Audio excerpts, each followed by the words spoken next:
This episode of an Unexpected Podcast is dedicated to our little sapling, Ruth Louise, born June 25th, 2020. Man, Lane, I can't keep staying up this late. Oh, here, dude, take a sip of this. Right there. Mm-hmm. Yeah. Oh, dude, what is this? Buddy, that there is wizard juice. Okay, go on. What you're sipping right there is a hot cup of Dr. Bean coffee made from premium Arabica beans sourced through direct and fair trade methods. Now, I know what you're saying. Yeah. No, those beans were roasted in Chicago. Every order custom built to your exact specifications. Wow. Okay. That particular mug you're chugging is their signature upblend, single origin of Sumatra from the Takengon Highlands region. This bean is full of body and low of acidity. Wow. Okay. It's grown at an altitude of 1,300 to 1,600 meters. The thin air is perfect growing range for that type of coffee. Okay. In fact, this blend even features notes of honey and grog to evoke the atmosphere of Middle-earth herself. But they have so many more. Dude, I'm sold. I'm sold. Where do I go, man? I'm so glad you asked us. You see, the Takengon Highlands region of Sumatra is... No, I meant where do I go to get some of this, this coffee? That's easy. Jump over to drbeancoffeecompany.com. That's drbeancompany.com. I'm on it. All of you listening, what are you waiting for? Go grab yourself some Dr. Bean coffee. It's the only way to stay up with up.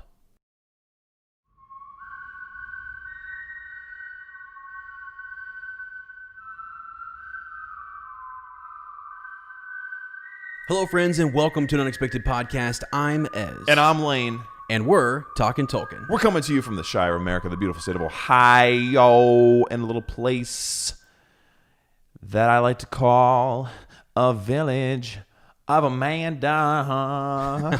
Let's go. Oh, gosh. This week, we've got dwarves at the door as we get roped into an unexpected party and another adventure. Dwarves at the door, dwarves at the door. Everybody knows we got dwarves at the door. That's hard to say. Wow, that's good. Say dwarves at the door. Couldn't even do it once. Right. Aren't you amazed that I got through that? I was very impressed. You actually kind of stumbled over the word got, which I thought was interesting. Did I really? Were you reading ahead? Did I really?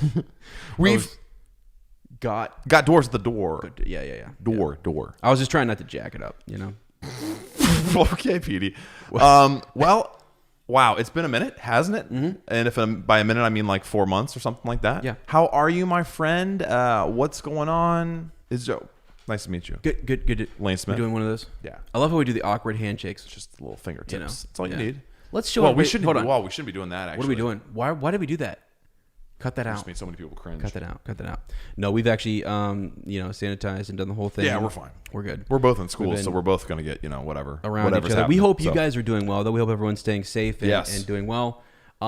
This is actually, we're recording the weekend of what would have been LAP3, which is crazy. So I'm happy to be here. I'm excited. Yeah. School's in full swing. It's nuts. I told Sarah, when I first walked in the door, I said, I love you guys. I texted you guys because you guys were upstairs and stuff. You gave me a key for a reason, so I just used the key, which was nice. I used the key to But you weren't sure if you used it right, though, right? Huh? Didn't you? You weren't sure if you used it correctly. Yeah, I was actually struggling a little bit. So it had been again, all these things. It had been a little bit since I had been back here and at this. So, but Athens? I what did I say? Where are you? What planet? Back here in Athens? No, I said back at it.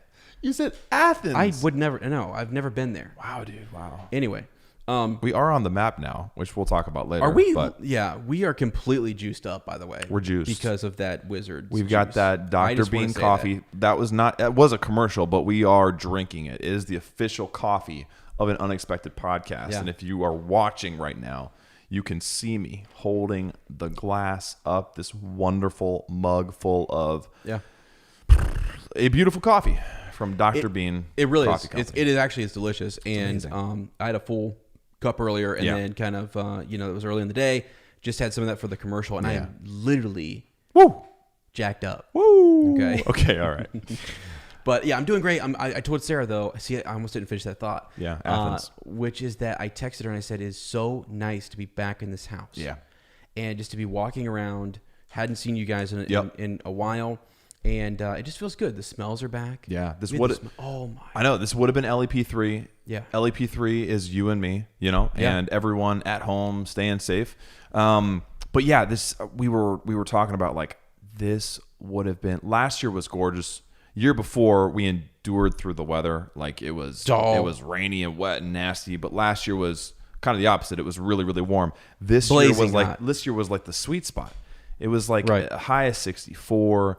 The leaves are starting to change. It's like autumn showed up early, just to kind of say, yeah, this is we out here, it's beautiful. We had sweatshirts on. It's almost toboggan weather. We had a fire going, so we just hung out at home and tried to celebrate, by thinking of LEP4.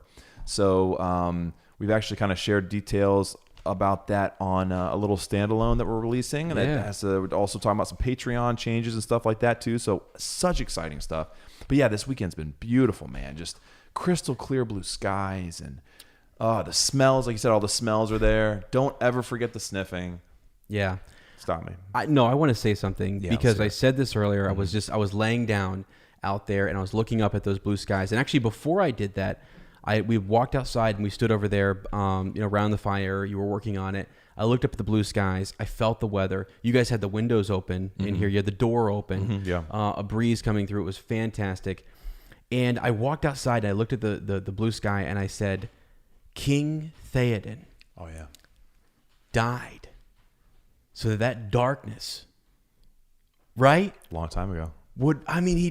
So that blue skies could come again. And I literally had a kind of. All right, guys, we'll see you next fortnight. I had a moment and I was like, that was a great king who laid his life down, who literally said, I'm going to go fight this fight in the hope that blue skies will come again. And I was just sort of like, I don't know why I had that thought. I literally have no idea. Yeah. But I was just, and I'm thinking about this and I'm like, wowzers. So anyways, it was just kind of a weird thought coming off of the Lord of the Rings reread that we just did. Man. And then seeing you again and all those feels and the emotion and everything. And I'm like, all right. Well, actually, cool. I think it maybe where that's coming from, man. When we talked to Mary Clay, we talked about the funeral of Yes, Theoden. we did. So that's true. Even more recently than we talked about, departing to the Grey Haven, or to Valinor from the Grey Havens. Right. We were back there thinking about the funeral. That's true. In Edoras for Theoden, and just like what we were the going down his he line, made. all that kind of stuff. And Gleowine and his last song, and wow, that's probably where it's coming from. You're seeing the beauty around you and remembering that sacrifice he made. So, and because you made the great comparison of one king falls that another may rise. Yeah. I mean, it was actually really good. I'm glad we did that with Mary Clay. That was that's what I'm talking about. That's what I'm talking about. Yeah. Mm-hmm. It's a great podcast. You should go check her out. It's sort of her first read through of the series, and she's bringing on various folks to kind of help her through the chapter to join her on the show, and it's great. It was a lot of fun. So it's a nice collaboration that we got to do. Yeah, it was a lot of fun. Go check that out. It was cool. So, but yeah, that was the last. You're right. That was where my mind was. Yeah, that's where you left off Middle Earth. That's where I was at. So you're doing good. Have you gotten any interesting DMs lately? Oh, wow. Have I gotten? Yeah, quite a few, actually. Quite a few. And have you replied to that man yet? Well, it's not yet. I think the least you could do for the young man is send a picture of yourself. Yeah. Shirtless. Right. So maybe take care of that. I'm going to do that. Okay. Don't worry. I'm doing great. Life's amazing. Life's amazing. Right. Back to school. Girl number 3 is here, man. She is unbelievable. She looks like a mini Winnie, honestly. Yes. Like she has so many features that look like Winnie. But also a lot of resemblance to Charlotte. Crazy. It's just, obviously they're sisters. I know when people say that, I think, what are you even talking? Like, duh, of course, they're all related. They're going to look similar. Right. But it's just funny that she definitely puts one in the mind of little baby Winnie. And she is the most relaxed, chill baby ever. I mean, she has been, knock on some wood, but she has done a fantastic job of, adjusting to 2 bigger sisters who are wild and crazy.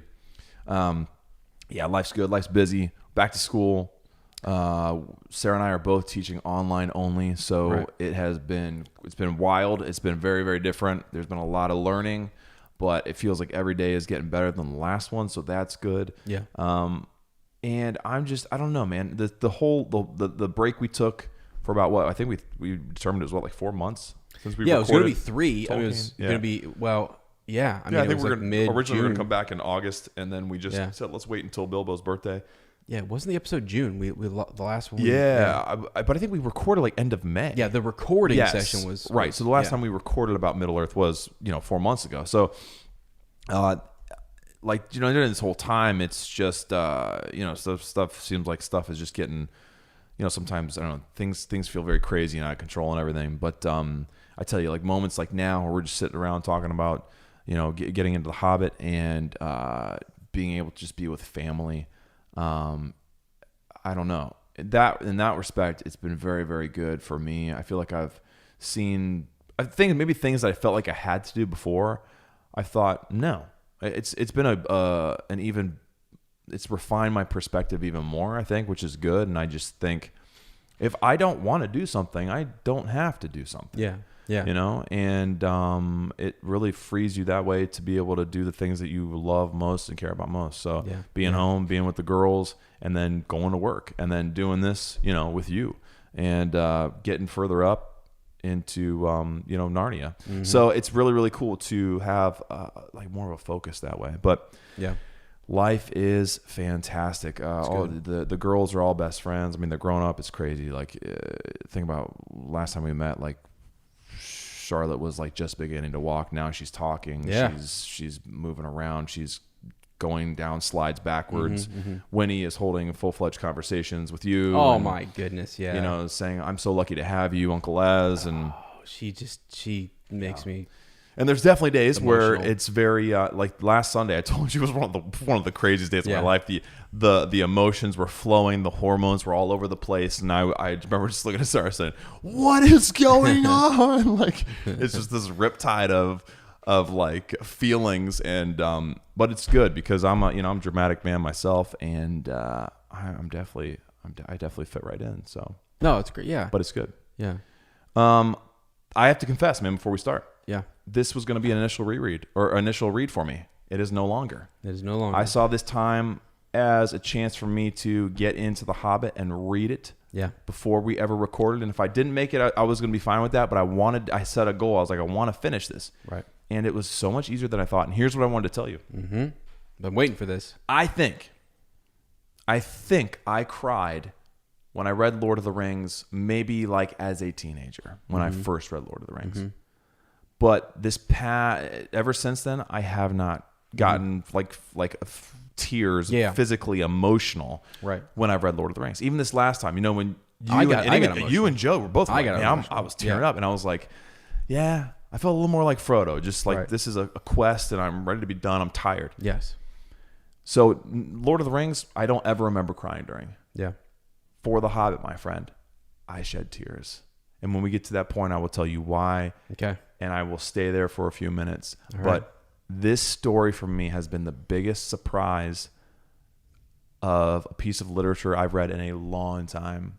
And I know that I'm always doing this. I'm always saying, well, that was my favorite. It's like the most recent thing is my favorite. No. Yeah. But there's something about The Hobbit, man. Something about the simplicity. And it's like Lord of the Rings kind of melting with, or maybe it was just that's where Tolkien was before he got there. You know what I mean? His progression as an author, or what type of story it was. Wrote it for his kids when they were younger versus older, and for a wider audience. But it's like the feeling I get from Narnia, the way Narnia, Chronicles of Narnia are delivered. Yes. But sort of the same atmosphere and world of Lord of the Rings. Yeah. And it was I don't know. I didn't expect to be as in love with it as I am. Okay. And I'm looking forward to this so much because of that. Yeah. So I'm ready to go. That fires me up. Like I'm amped, man. We got a lot of cool things planned this year that go into this book. We already have some people lined up who are going to join us on episodes, and I'm ready to get back. I feel like it's a fresh start. A brand new page has been turned. Actually, a new book has been opened. I should say. But dude, glad to be here. Dude, I am so glad that I'm so happy to hear that. Like, you have no idea, because there is sort of I had to stop as I was on that page and I was reading. I was like, dude, yeah. Okay. All right. There's I'm the one something- controlling the words, right? Right, I'm right. choosing when I read it. And I Yeah. was like, come on, hold on. No, stop. I can't, Yeah. I can't. It's bad. Yeah. And when he was asleep, I remember this. I'm sitting on my leather chair, just like Bilbo. Yeah. My comfy chair. My beautiful daughter is sitting there asleep. Sarah's napping somewhere. All the girls, it's still in the house. It's just me. Everything else is still. And I just was moved at the transformation of this Hobbit. See, I think sometimes, it is an amazing story, and it's an amazing transformation. Like, I sometimes think the simpler it is, and the more you trust the reader, and so it's odd because it is sort of for a younger, vibe, feel, audience, what have you. But there's more trust. Oh yeah. Like you can trust the reader to fill in the white spaces, to do it's amazing what your imagination can do with this book. Yeah. Whereas sometimes things are almost either too spelled out or maybe very complex, and you have to dig in Lord of the Rings. Like a lot of references to prehistory that you're like, oh, okay, well, right. Yeah. So in a way, it is sort of just, it's simpler, and yet it moves you. It moves you, man. and it's amazing, and it's just like, So I'm super, because, well, I'll say it now. Everyone knows that I love Gandalf. Mm-hmm. I love Gandalf. Where I first fell in love with Gandalf was The Hobbit. Pages. Right here. And so second to Gandalf, Bilbo. Wow. Always has been. Wow. Always loved Bilbo. And so no one else in that fellowship. I mean, like, it's amazing. Like, when I was reading, so I was falling in love with other characters. I was falling in love with Boromir and Faramir and different people, throughout that series again. But I remember nothing for me really beat that kind of. I think it really had I been going into it, like watching the movie and then reading The Fellowship, I probably would have different favorites. You know what I mean? I think sort of sometimes that initial experience is huge. Exactly. Who did you see first? Who were you like, holy smokes, who is that? So for me, the first reading that I had was this wizard. Wow. Who showed up and knocked on someone's door. Man, that's amazing. And I was like, let's go. Who is this guy? That's amazing. I want to follow this guy. And so that's how I fell in love with him. That's sort of my thing. But Bilbo comes right. He's right there. Right there. So I'm super excited to get into this, and I'm glad that you are too. Man. So yeah, I am I don't know. It is the same. It's the same kind of energy I felt going into, A Long Expected Party, chapter 1 of The Fellowship of the Ring. I just feel, I don't know. I almost said euthanized. No, it's not. Youthful is the right word. That's the word. Sort of the opposite of what I was going to say. Yep. Yeah, geez. All right. No, but I'm very excited. You want to get into some eavesdropping, my friend? Dropping some eaves? I do. Okay. I do. Amazon... been a while. The show? It's been a minute or two. Not Amazon show news. Now, so since we last met, it has been kind of interesting in terms of what's gone on with the world, right? Yeah. Last time we talked, nobody was doing anything in terms of film, show production. Everything was at a halt. Then, like maybe a month and a half ago, people started trying to explore, and by people I mean like, Hollywood, international, film and TV started thinking about how do we proceed. How do we get? All right. How do we get back? And New Zealand was doing great. Mm-hmm. I think actually we had talked about that last. New Zealand everything was cleared, no new COVID-19 cases. Boom. They were talking about even starting some and they did Super Rugby. Yeah. One of the very first match or professional sporting events with fans back in the stands without any distancing happened in New Zealand as a part of their Super Rugby Aotearoa. So they did this. They played, I want to say like 7 or 8 matches where back to normal. Yeah. Right? The week of the final match between the Blues and Crusaders in Auckland, they found a family of 4 that tested positive. Okay. All right. Yeah. Now, this family of 4 hadn't even been outside the country. So it was very alarming. And New Zealand is taking this very seriously. Yeah. Yeah. Right? Regardless of what you think, your views, anything like that. They have said, we're going to shut it down. We're going to listen to scientists. We're going to do whatever they tell us. Medical officials, we're listening to them. Yeah. Yeah. On that note right there, one of the funniest memes that I saw was the one was the meme of Frodo talking to Gandalf, and it's the United States saying, how did you guys get rid of COVID? And New Zealand says, we listened to our scientist. And Frodo says, or the United States says, all right, then keep your secrets. And I'm like, awesome. Oh, that was literally hilarious. I don't care what you think or believe. That was hilarious. It was beautiful. So that happened, popped up, canceled that match, and they kind of went into a lockdown. I think before that we were saying, how are they gonna bring actors? The whole thing I'm getting to is that production has been at a standstill again. So how are they going to bring actors and the whole crew and cast back and get everything rolling again? Because they had been on this forced hiatus. Yeah. And at that time we were thinking maybe they'll just do testing, they'll bring people in before they even get in the country, blah blah blah. We didn't really hear anything about it. But this is being specific to Auckland. Unless they're out, I don't know. There's no news. No, right. So unless they're out on location filming, which I could see maybe, because Auckland, as far as I've heard right now, is the only place that's like locked down. Auckland's the biggest city in New Zealand. It's a quarter of their population in one city, right? Yeah. So very dense, and that's part of why they've shut it back down. So their studio space is in Auckland, right? But they can do location stuff anywhere, but I'm not sure if they've even proceeded yet. Yeah. So that re-shutting down of Auckland happened mid-August, and it was supposed to be for 12 days.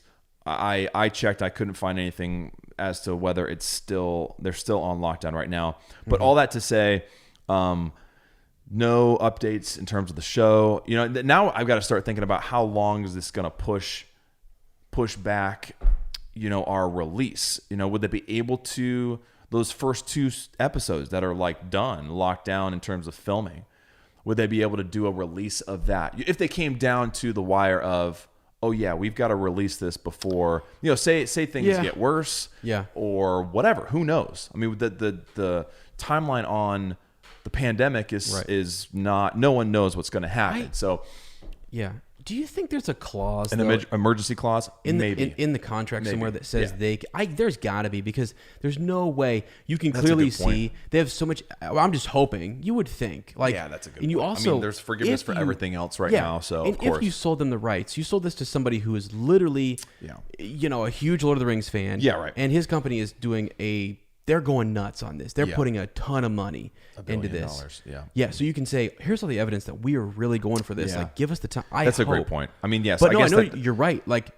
What if they come back and say, well, and I guess I'm even thinking, let's see the two. Would they want to get them out? Yeah. In terms of keeping momentum, because really we had all that momentum, right? We're seeing actors. We're getting leaked audition tapes and scripts and stuff, and J.A. Bayona posting a picture from the set, even though it's just an illuminated tree. You're like, they're outside. Yes. Right. What are they doing in a studio? What's going on? And then all that has just been just flatlined. Yeah.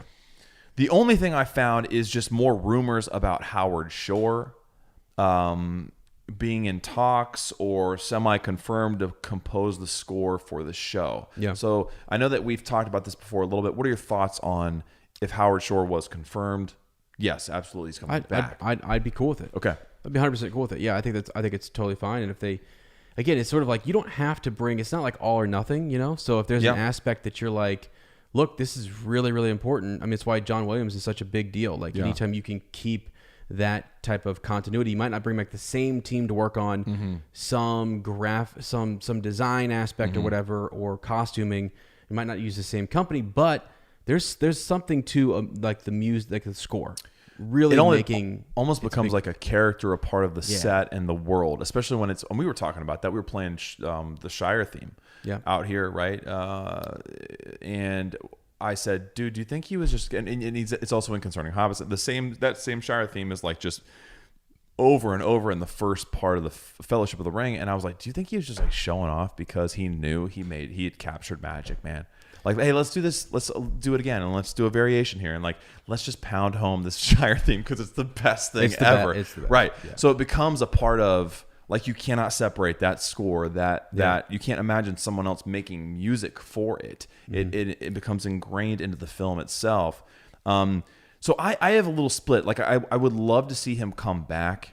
Yeah. Because I think he's the greatest. I mean, like I still remember being 14 years old, 15 years old, going to see him direct the Columbus Symphony Orchestra. Yeah. Yes. And direct them playing his composed music for the Lord of the Rings trilogy. Right? It was amazing. It was amazing. I would love to see a different twist on it. I would love to hear a different sound. You know, I know that as a composer, he's probably going to try, I don't know this, I'm guessing, because I'm not musical, that he will probably try to deconstruct a lot of stuff, come up with new themes, obviously, but then, because even in The Hobbit, it felt like his more refined themes, he sort of took apart and made them feel older because it happened before. Now, would he use that same methodology going to a previous age? Wow. If you're in a previous age, and you're thinking about, okay, I'm going to de-evolve my music. I'm going to find ways to make it sound older or more ancient or whatever. Or just like I think about Mandalorian. The Mandalorian, the score is so different from Star Wars. The only reason it comes to me is because it sticks out and it's very popular, right? Yes. You've got all those like Western, like like Neo sounds, but also like Western type film. And there's even like a didgeridoo that plays. And you're just like, whoa, this is so different, but it works. Yes.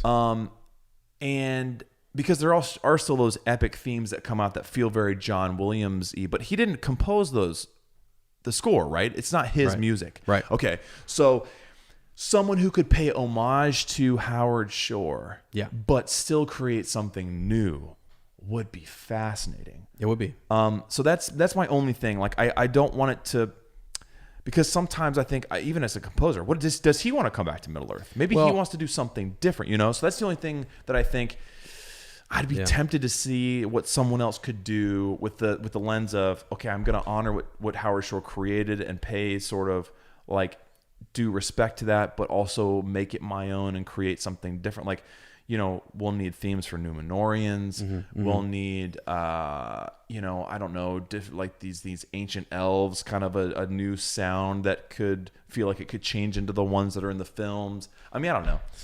No, 100%. I actually totally get what you're saying because I thought about that with The Mandalorian, actually. And it's watching the behind the scenes on that and having somebody come in and say, I've got to sit down in a room and I've got to come up with something. Can you imagine? It is unreal. When I watched him go through that and he just locked himself away. Is that what he did? Literally, when he's kind of a meditative type of guy, meditated on it. It is one of the best. We can watch it later. Oh, yeah. It is literally so cool to think, because I'm with you in that, like, yeah, it would be neat for Howard Shore to come back and do this, but what if it sounds too much like The Lord of the Rings, but it doesn't look like it, and it looks very, you know what I'm saying? And what thread do you want to be the kind of, or do you want them to even look the same? Because there were times in the Lord of the Rings or the Hobbit films where I felt like it sounded too much like Lord of the Rings. Like newer themes that were supposed to be new kind of sounded like other themes for other. I don't know. I have no specific examples right now, but I know it sounded regurgitated kind of. I gotcha. And I didn't want it. I don't want this to feel that in the same way. I want it to be fresh and new in the same way that I'm anticipating it'll feel visually fresh and different. One more thing before we move on from this. So I think if you're saying, let's say they said, we want to bring Howard Shore back, then they're probably saying we want similar sounds, which is where we're saying like, okay, but like how similar? You know what I mean? And that's probably what he's saying. Like, guys, you really want to, are we rehashing the same thing or whatever? So what's their motive in doing that? Or is it one of those safety things where it's like, okay. Yeah, it's money. It's a money safety thing. It's in the bank. We know that he's going to create something beautiful that fans will love. Yeah. So, pluses or positives and, maybe negatives to that. But Howard Shore could be coming back. It's cool. Exciting either way. Yeah. So in other corners of Middle Earth, we do have a few things to kind of talk about. An unexpected party. What? Yeah, an unexpected party. Yeah. Oh, gosh. Wow. I can't read. Long expected party. An unexpected party cancellation. Come on. See what I did there? Yeah. I write better than I read, apparently. Or more cleverly. I don't know. LEP3 has turned into LEP3, you and me, right? It's just us.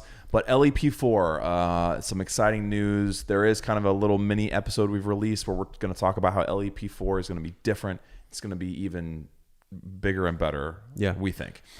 So we hope that you're able to listen to that. Yeah, if you skip that episode, I would say go listen to that because it's pretty cool. Go listen to it. Yeah. Okay.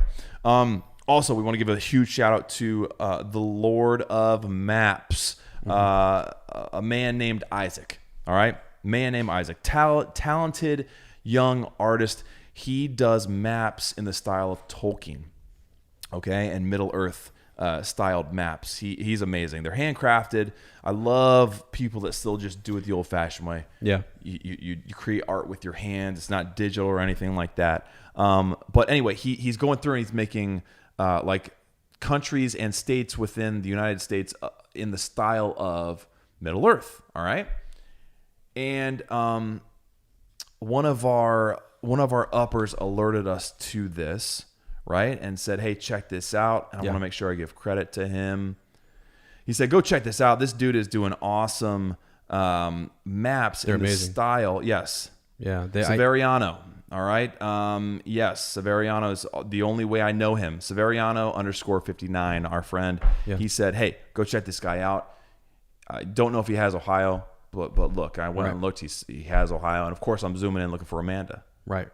No Amanda. So I reached out to him. I was like, "Man, do you think? Is there any way?" I said, "We have this book club. It's a podcast. We call ourselves the Shire of America. It's this little village called Amanda. We're not on any maps, but we're right between. I mean, obviously, we're not on many maps, but between Lancaster and Circleville, we're right in the middle. Right? Hold on, we're not on any maps. This is a complete made up place. It might be. It's a white space. No one actually knows. So it was essentially a white space on this map, right? Yes. Yeah, right. And I said to him, I was like, dude, we would promote the crap out of your maps. We tell everyone to go get one. And I think a lot of people would buy the Ohio one just because they're an upper. Yeah. And some of them have been here or they want to come to Amanda and see it and all this stuff. And so he responded, he said, "Hey, you know what? Let me know before you order one. I'll put in Amanda by hand just for you." I was like, "All right, awesome. It's awesome." Then I posted and I said, "Hey, uppers, what do you think? Should he add Amanda to the map, just to show him that there is a support for that?" Yeah. Didn't expect to hear anything back. Then Isaac messages us and he says, "Check this out." And it's a picture of that portion of the state of Ohio. And right between Lancaster and Circleville is Amanda. It's awesome. And I was like, "Dude, is this for the final thing?" He said, "Yes." He said, "I haven't gotten the prints made yet, but when they're created, this is what people will see." That's unreal. I got emotional. I messaged you. I actually sent you a video, and I got very choked up. And I thought, this is amazing. You will have, some people will have no idea where Amanda is, and they'll buy this map and they'll look over it. They'll look for their city, or they'll be like, "Oh yeah, cool, Amanda." Yeah. And it's just so cool that there we are, that little village. A lot of people in the world of Middle Earth couldn't find the Shire on a map. Sure. Yeah. Right. A Yeah. lot of people have no idea where Amanda is, but now she's there. It's on a map. She's there. So he has an Etsy shop. Go check out our Instagram. I've plugged his account there. The maps are beautiful. I think it's 12 by 18 is $20 for a print. Okay. $20. There's also options to get it done framed up for I think it's like 80 or something, but they're on sale when you pre-order them. So I'm going to get like 2 or 3. I want one for the house. I want one for the studio. Yeah. We could even try to, snag a couple to do as giveaways in the future. Yeah. But unbelievable. Isaac, thank you. You are indeed the Lord of Maps. His account on Instagram is @Lord_of_Maps. Go check him out. Beautiful. Yeah. Thanks, Isaac. That's awesome. Yes. Thank you, Isaac. We love you, man. Thank you so much. Hobbiton Farm Tours. Kind of a new thing that they're doing there. They've decked out the mill. The Sandyman Mill, my friend, is now a rentable venue and an interactive location. So this is cool. They just announced this on Instagram. They showed pictures from the inside. There's even a freshly graveled path leading up to it. And this is really cool because when Sarah and I were there in 2015, I think, I don't know if I asked or I overheard our tour guide saying something someone asked a question. They said, "Can we go in the mill?" And she was like, "No." She said, "But just kind of watch that space. There'll be an announcement in the future." And I was like, they are going to make that functional, just like the Green Dragon. You're going to be able to go in there. God. and here it's finally done. That's awesome. You can go, like, I think they have dinner you can do like group dinners in the mill. Just don't tell Ted. When are we going? Get Yeah, Ted don't out. tell Ted. Yeah. Especially if you're inviting Sam. So anyway, really cool. Yeah, when are we going? Wouldn't it be amazing to record in the Green Dragon, then go over to the mill and just, like, I don't know, pee inside to tick Ted off? I don't know. Yeah. Another cool discovery, and then I'm almost done here. Volodymyr Bobanik pipes. Yeah. Go check out these pipes. They are the most beautifully crafted, Middle-earth themed pipes I've ever seen in my life. Made from pear wood, from trees that grew in the foothills of the Carpathian Mountains. Made with natural paints, coated with beeswax. Yep. Gloriously packaged and sent to you. I think, like, most of them, the model I got was like $70 for a handmade pipe that is that beautiful looking. Whether you want it for a prop or functional, they are both, or could be either, I should say. He also has like a gorgeous handcrafted 3-in-1 tool, so it's a tamper, it's and a couple of cleaning tools for your pipe as well. I think I talked you into getting one yourself. Oh, I'm getting one. They've got, ones that are more kind of middle of the pack size, like 10 inches. There are some that are like 3 inches. There are some that are out there 20, down on your lap kind of a thing. Down on my lap. That's the one I want. I'm buying it. But they're wonderful. The guy's amazing too. He only puts up one pipe at a time, and then whoever buys it, it looks like it's sold out, but it's not. He'll put another one. So actually, I was freaking out because I wanted one really bad, and I was waiting. I wanted to be responsible. Then I went to go get it, and they were sold out. I was like, dude, do you have any more of these? He goes, yes, don't worry about it. Can I do anything for you? He's very good to interact with on Etsy as well, so go check that out. They're beautiful pipes. They're amazing. And one thing, man, we're getting into the Hobbit, right? Yeah. Getting into the Hobbit. I had this, we were talking about this wonderful time we had out here on the patio in the yard and everything. Yes. And this thought came to my mind. I was like, and I was just thinking about Michael J. Fox. I was thinking about my first favorite actor and one of the greatest human beings and humanitarians and philanthropists the world has ever known, Michael J. Fox. And I fell in love with him as Marty McFly in Back to the Future, of course, as many people our age did. I always wanted a DeLorean. I always wanted his future shoes, and I kind of actually have those now, so I'm very excited about that. But I think I even wanted to be called Marty for a while.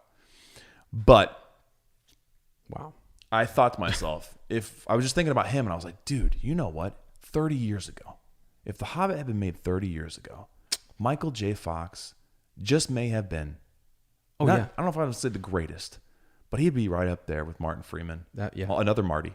Yeah, another Marty. Didn't think about that. Right, yeah. As a Bilbo. Yeah. Oh, Lane, he couldn't do an English accent. Yes, he could. Go watch Back to the Future 3. He's Seamus McFly, and he has an Irish accent the entire time, and it's wonderful. Yeah. He could totally pull off a quaint British accent. Yeah. He'd be fantastic. When you told me about that, I forgot that he has that accent. I'm like, and he has that connection to Peter Jackson. Yeah. They did the Frighteners and actually the special effects for Frighteners, which is like a ghost movie. Okay. But Michael J. Fox is like a ghost detective, and he dies and becomes a ghost. It's crazy. Filmed in New Zealand, right? It's during those effects they made that Weta and Wingnut Studios realized that they could make Lord of the Rings. They're like Army of the Dead. The technology's finally caught up. We could do Lord of the Rings. Right, it's there to do it, yeah. So Marty McFly as a Bilbo, wonderful Michael I'm J. down. Fox. I just thought about it. I thought it'd be really, really cool. I think it'd be cool. Yeah. All right, man. That's all. It's enough gabbing for me. It's been a while. I'm sorry. No, I had to get all that stuff off my chest. It is good, man. I am so it feels good to be back into this. I'm pumped about all of it, and we'll be keeping you guys up to date on all the news and other corners of Middle Earth. We're into the reread, my friend. Here we go. Okay, so into the reread. This is it. We are chapter 1, An Unexpected Party, and basically we're introduced to hobbits. Yeah, we're introduced to hobbits. We're introduced to Bilbo. Yeah. And we hear more about his family. We learn about this region a little bit. Get a little history lesson. Yeah, some history lessons. And we learn about a wizard that hasn't been here in a long time. And unexpectedly, we have a group of dwarves show up. Yes. And it's amazing. It's a fun way to start this, and it's very unexpected and it's interesting. what was Gandalf thinking? That's half the time when I'm reading this, I'm just sort of like, he's got to. Did he have a plan? He's grinning. No. Sometimes I don't actually like. That'll be a great running question. Yeah, it's like Did he plan this? Did he not plan he's this? just. What is he? He's just going with his gut here. Like, this will be fun. This will be fun. Let me toss this you know what? I think burglar you're at him. right. I think you're right. And it's almost like, in a way, I mean, his whole role is, right, just to kind of help, prod, push, whatever, get you out the door. And it's funny because if I kept thinking back to his relationship with old Took, his friend. Yeah. And you're like, the more I thought about it, I'm like, I watch how it develops between, him and Bilbo, and then later on we know with him and Frodo. And I thought, Gandalf has done this before. He actually has done this before with old Took. And it's often mentioned, Belladonna and all this kind of like all these connections. You're like, what? I mean, Gandalf's been around. Yeah. Isn't it great? It's a great lesson too in belief. Yeah. Right? If I say Bilbo Baggins is a burglar, he's a burglar. Yes. Like speaking things into existence, right? Like saying, nah, this is the way it is. Yeah. And you guys might not believe it, but I do. And I think that at some point, or maybe slowly throughout the entire journey, like transfers onto Bilbo. And that's part of the change that happens in him as well. He starts to believe, maybe I can do some of this stuff. And sometimes it gets him into trouble. But he's always able to get out of it again. Yeah. So it's amazing. I think it's a good lesson for us to learn as well. Yeah, truly. Well, in school, okay, in school. Sorry, just a little side note. We've been talking about one of these first stories we read was the magic bow. And to learn something new, you need two things. You got to believe in yourself, and you have to be willing to work hard. You can believe in yourself, but if you don't work hard, nothing's going to happen. Right. And you can work really, really hard, but if you have self-doubt and you think you can't do it, you're never going to learn anything new. You've got to believe in yourself and work hard. Let's go. That's Bilbo, baby. Let's go, That's dude. it. But he doesn't always have both of them. And it's Gandalf. It's Gandalf who helps instill that in him. Because there are at the beginning here we see, I'm not a burglar. Yes. By the end, he's proclaiming that, man. Yes, he is. He's telling a dragon. Right. Oh, yeah, for sure. Like, what? Oh, absolutely. Yeah. And he literally has no experience whatsoever. None. And it's truly manifested. Like, it was spoken into existence, and then he said, I'm going to make it. I'm going to manifest it. Here we go. It's going to happen. So, you're right. And actually, that's great advice. And sometimes, if you don't have both operating at the same time, you're not hardworking and believing in yourself, you might need a guide by the side to tell you those are the two things that you need. Yes. And to kind of help you. Friends are for, right? Yeah, exactly. Friends are for. Yeah. So I guess I want to start off just with the first paragraph in this, and then I'm not going to go. Gosh, I've debated with myself on this book, like how this first chapter is long. It's a long chapter, It's a actually, long chapter. but it's a great chapter. It's a great start to our adventure. But I just think I've always loved the first line, which is, "In a hole in the ground there lived a hobbit." Now we have no idea, right? When you start, what a hobbit? He just makes that up. I mean, what is a hobbit? Yeah. Where did he come up with that word? What is it? He just it's just a thing that he said, just like we were talking with Mr. Language. Yeah, Mr. he Language. says, no, this is a thing. I'm going to be, it reminds me of George Lucas, who says, be brave, have no fear, and say, this is a thing. Trust the reader to say, what is that thing? Okay, tell me more. Yeah. What is a hobbit? Yeah. And then he does. along for the ride, And it's, not a nasty, dirty, wet hole filled with the ends of worms or oozy smells, nor yet a dry, bare, sandy hole with nothing in it to sit down on or to eat. It was a hobbit hole. And that means comfort. And that first paragraph, you're in. Yeah, I'm in. You're in. You're like, I'm in. Wow, that sounds great. Because I want to hear more about them. I want to hear more about these, their wonderful abodes. Like, what is this? Yes. What is this? Well, any kid who would be reading this, or anyone, right? When you think of a hole, you would think nasty. Nasty. So he takes the connotation associated with that word. That's and even says, a term for a place that's gross. It's a hole. Yes. Yeah. Yeah. And he says, no, we're going to make sure that you understand. Of course. This is not, it's very important. In the same way that the smallest creatures, with the simplest lives are going to transform the world. Mm-hmm. It's the same thing he's doing. He's flipping it. Yeah, the archetypes are switched. Yeah, it's really cool. Dude, and so I don't know much about Tolkien's, and I know I'm already getting us off track. I don't know much about Tolkien, right? It's spotty. Yeah. But I do know that when he wrote that sentence, in a hole in the ground there lived a hobbit, he was grading papers like tons of papers. When he was a professor, he was super bored. He was like, it was painful. And he flipped one of them over and in red grading pencil wrote that sentence. It just came out of him. That is unreal. It was that like unreal. inspired. So he wrote it down, and that's how these stories were born. In an effect. Yeah. Isn't that crazy? Yeah, it's unreal. Yeah. It's just, I have a word, I have a thought, and boom, here we go. And now let's Yeah. make a whole. Can I? It's almost like, was he just challenging himself, saying like, absolutely, can I just make a story off of this one line? And people hate being bored. Yeah. And dude, there is so much evidence shown that if you're not bored, you can't create.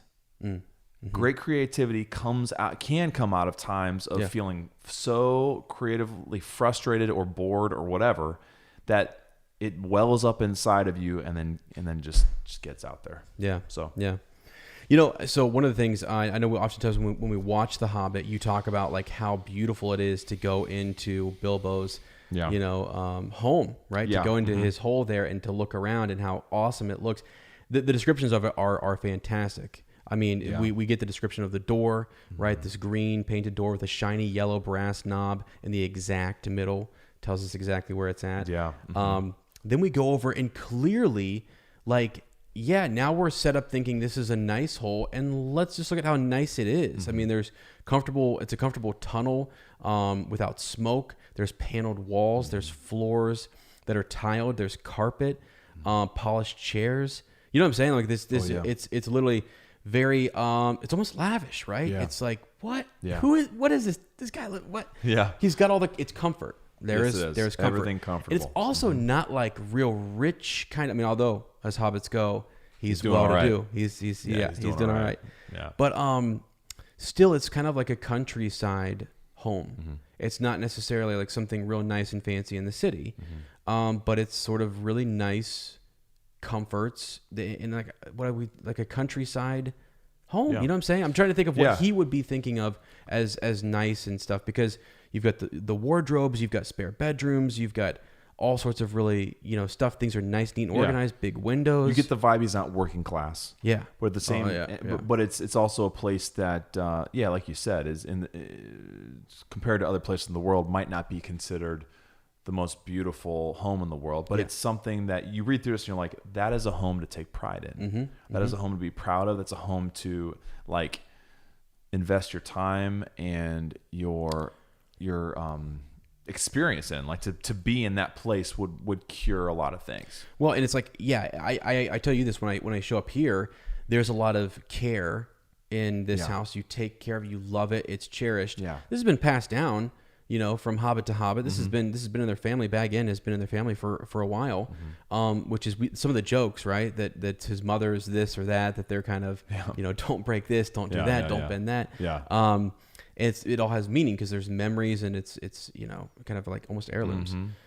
So anyways, there's just kind of a quick, we could literally go every single line. I know, they're great if we wanted to, but it's the awesome. Cellars and the pantries. He even tells us there are lots of these, so we know automatically hobbits love food, right? Before even telling us about eventually all the meals that they eat, right?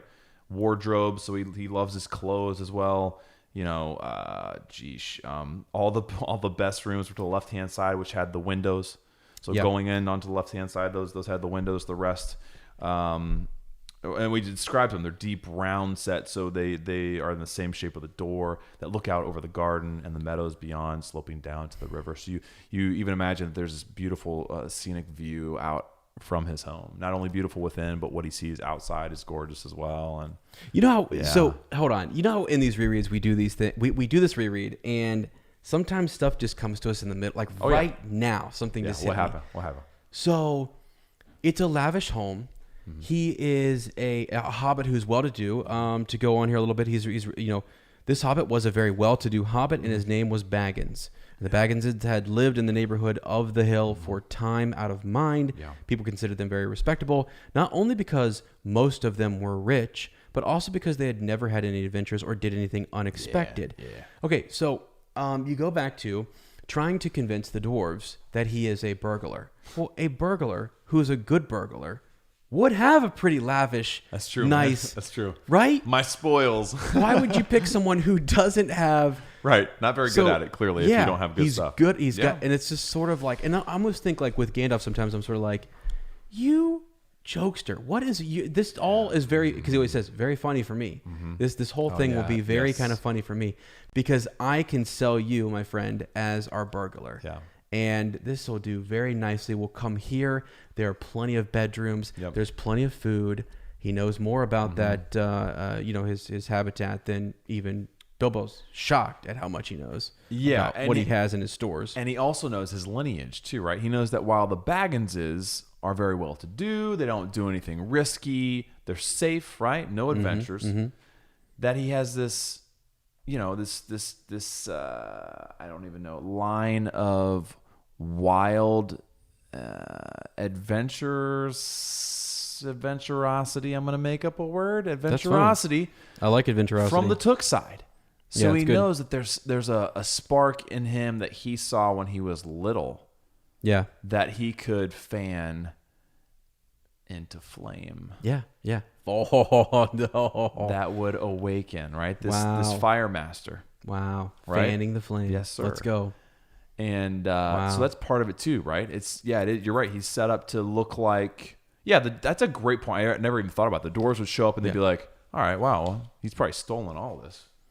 So that's pretty good. And we know the dwarves value riches, right? Oh, for sure. I mean, that's what they're trying to get back to. Yeah, this is so their to see guy. a nice place, they'd go, all right, we're in good hands here. There's a lot in common. I mean, liking food and things like that. I mean, the being out, like they've had a rough go of it or whatever, and know more of the greater world or whatever. But in odd little ways, there's these minor connections that you can make between Hobbit culture and life and the dwarves and what they like. So, pretty neat.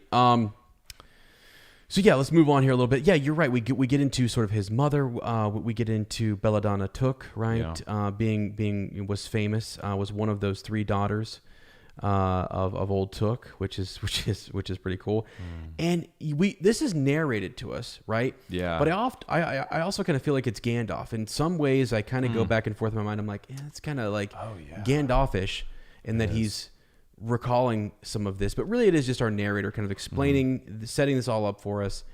Because when you hear Gandalf talk about these older hobbits, you're like, this is almost, it's too good of a, like it blends so easily between narrator and who is, and it almost kind of sounds like Bilbo too, in a way, in the way that he sort of like the what is this, the first, second, third, fourth paragraph in. The mother of our particular hobbit. What is a hobbit? I suppose hobbits need some description nowadays, since they have become rare and shy of big people, as they call us. It's almost like, so I know that obviously that is Tolkien's voice. Call us, we're the big people. But it sounds very. So maybe it's just a similarity between Tolkien and Bilbo, right? But it's very like, oh yeah, by the way, I should explain this to you. It's very like ADD, scatterbrained, oh, that popped into my head, I'm going to share this with you. You know, it's very Bilbo that way, where it's, before I forget, I want to tell you, Well, and when you do that as the narrator, when you do that out the gate, you make us, for the rest of the story, go, are you telling us everything? Yeah. What can we fill in here? Because what did you forget to tell us? You're all of a sudden just popping in here with and information. it keeps you on your toes, too. It's very unexpected. Like, okay, yes, throw us another one. Yeah. You know what? You actually almost got up to a line that I really like, which is, they're talking about hobbits. You know, hobbits have no beards. He's comparing them to dwarves right away. We haven't even got there, but we're already talking about dwarves. There is little or no magic about them except the ordinary everyday sort, which helps them disappear quietly and quickly when large, stupid folk like you and me come blundering along, making noises like an elephant, which can be heard a mile off. Yeah. So the reason I like that is because I remember when I first read this, I don't know, my mind's always been kind of like this. I always have been kind of tuned into looking for what's not being said, even though I wasn't the best reader when I was reading this, because I was my whole story as I wanted to pick something that could give me all those accelerated reader points. I was like, I got to get this all in. But I remember going back to that, and you hear a couple of times where they talk about the magic or the abilities of hobbits. Yeah. And we had that debate in the Lord of the Rings about the hide and go seek team. The hobbits win. The hobbits can hide. They can sneak. They can sneak around, sneak past. I mean, I get it. Like when like most of the time they don't care. They're not really trying. They're not. You put and when a hobbit's back's against the wall and it's got to hide and get away from an elf or whoever, it can. We see that in Lord of the Rings time and time again. Yeah, too. It's this ordinary day in, day out. Well, there's a reason we haven't seen them. They're all around us, according to Tolkien. You know, and just as we come walking by, you know, like they hide. So it's like, and then as that goes on, you learn more about their ability to sneak through the woods. You learn that Bilbo has good for a thief. Yeah, as a burglar, you're going to need that. And he almost, by the way, there's numerous times where when he's sneaking up later in this story to some of our trolls and different people, he disappears. Yes. Before we ever even get to the Misty Mountains. Yes. And I'm like, holy smokes. Yes. It's so cool to kind of see that because you're like, this is going somewhere. This is well written. Yeah, definitely. So anyways, I like that line, and I always think about the idea that it was just this ordinary magic. Yeah. So and even that pairing of those words, something magic. It's like what? How can something magical be ordinary? Yeah, exactly. Yeah. Huh. Oxymoron. Yeah. So let's see here.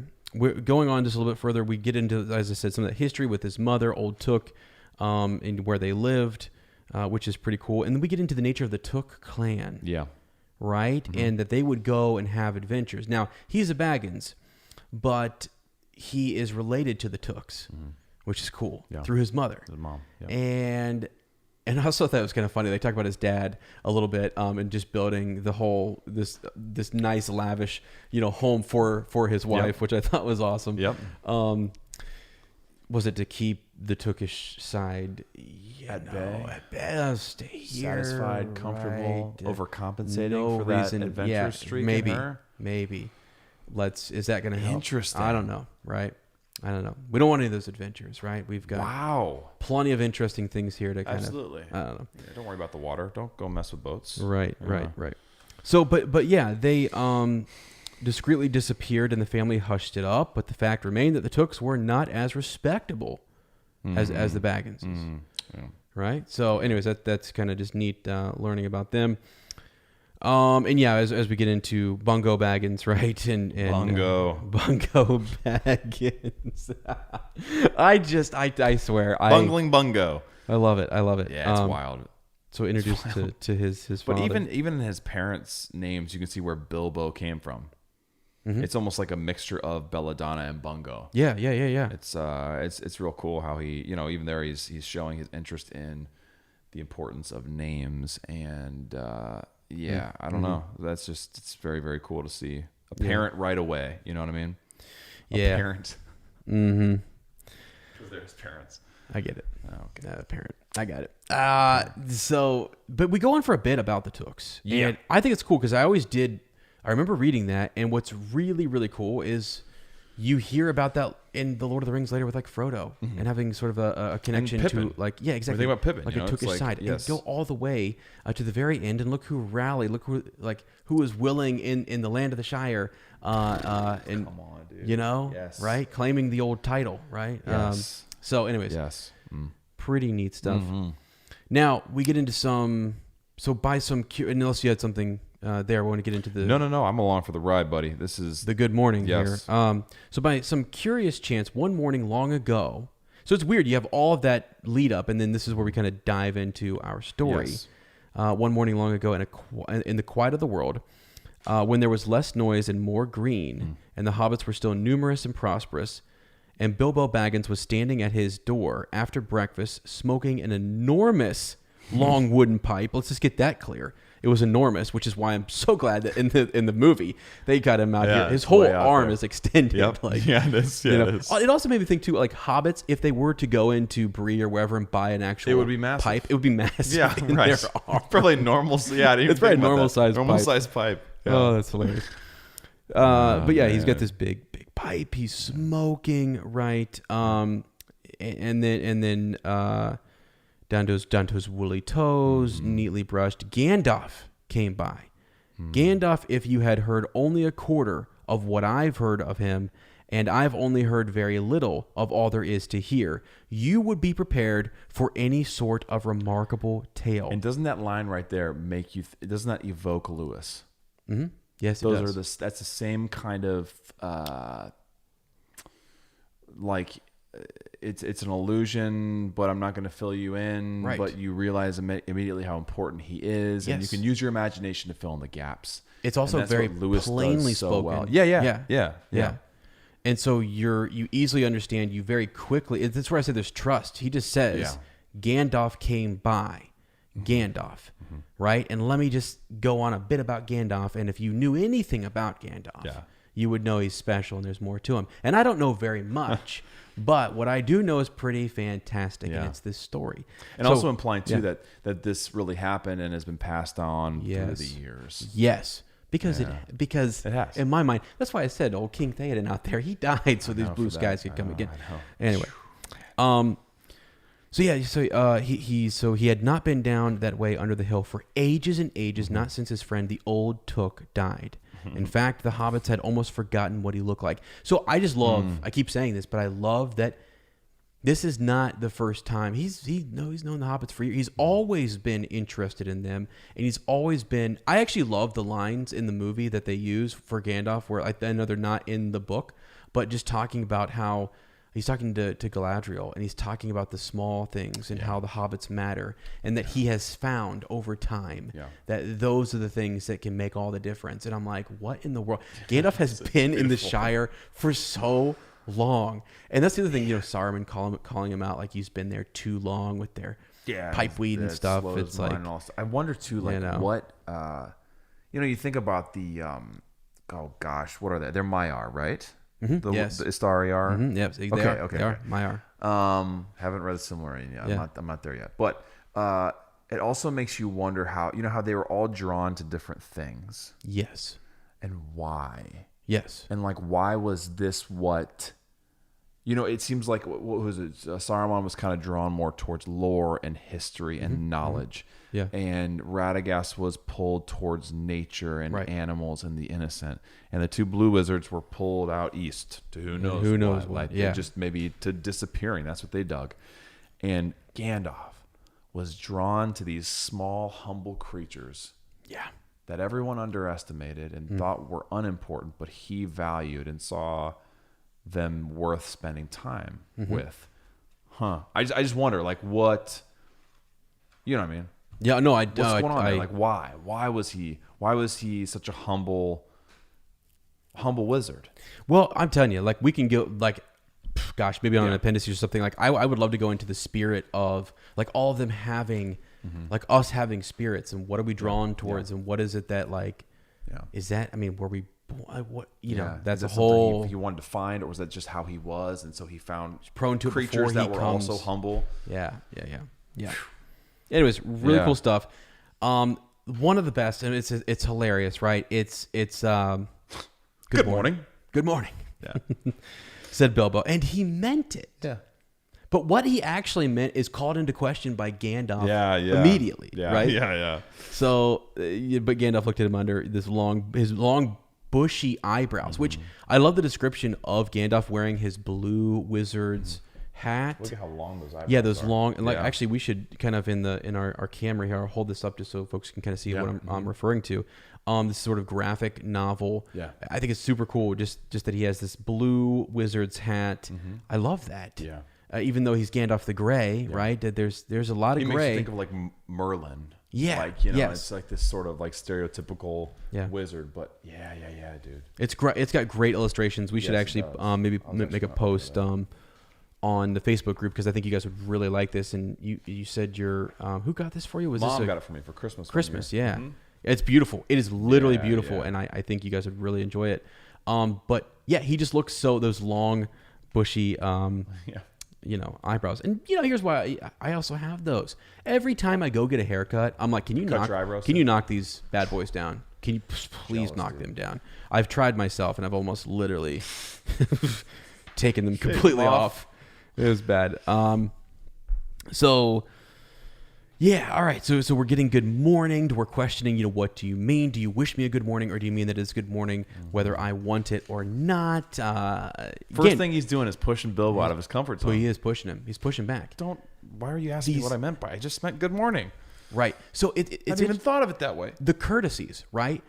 He knows that Bilbo is a creature of like, he loves his structure, his habits. He's polite, safe. Yeah. He knows how to be a good host. He knows all these things about hobbits and their culture. But he also knows, social norms. I've got to poke this guy a little bit. Yeah. And he does. And what's funny is Bilbo has Wake a bit up of that a... toque. He does wake it up. Because he immediately is sort of like, adventures? I don't think so. Yeah. Like, none of that here. Yeah. Move along. Yeah. But...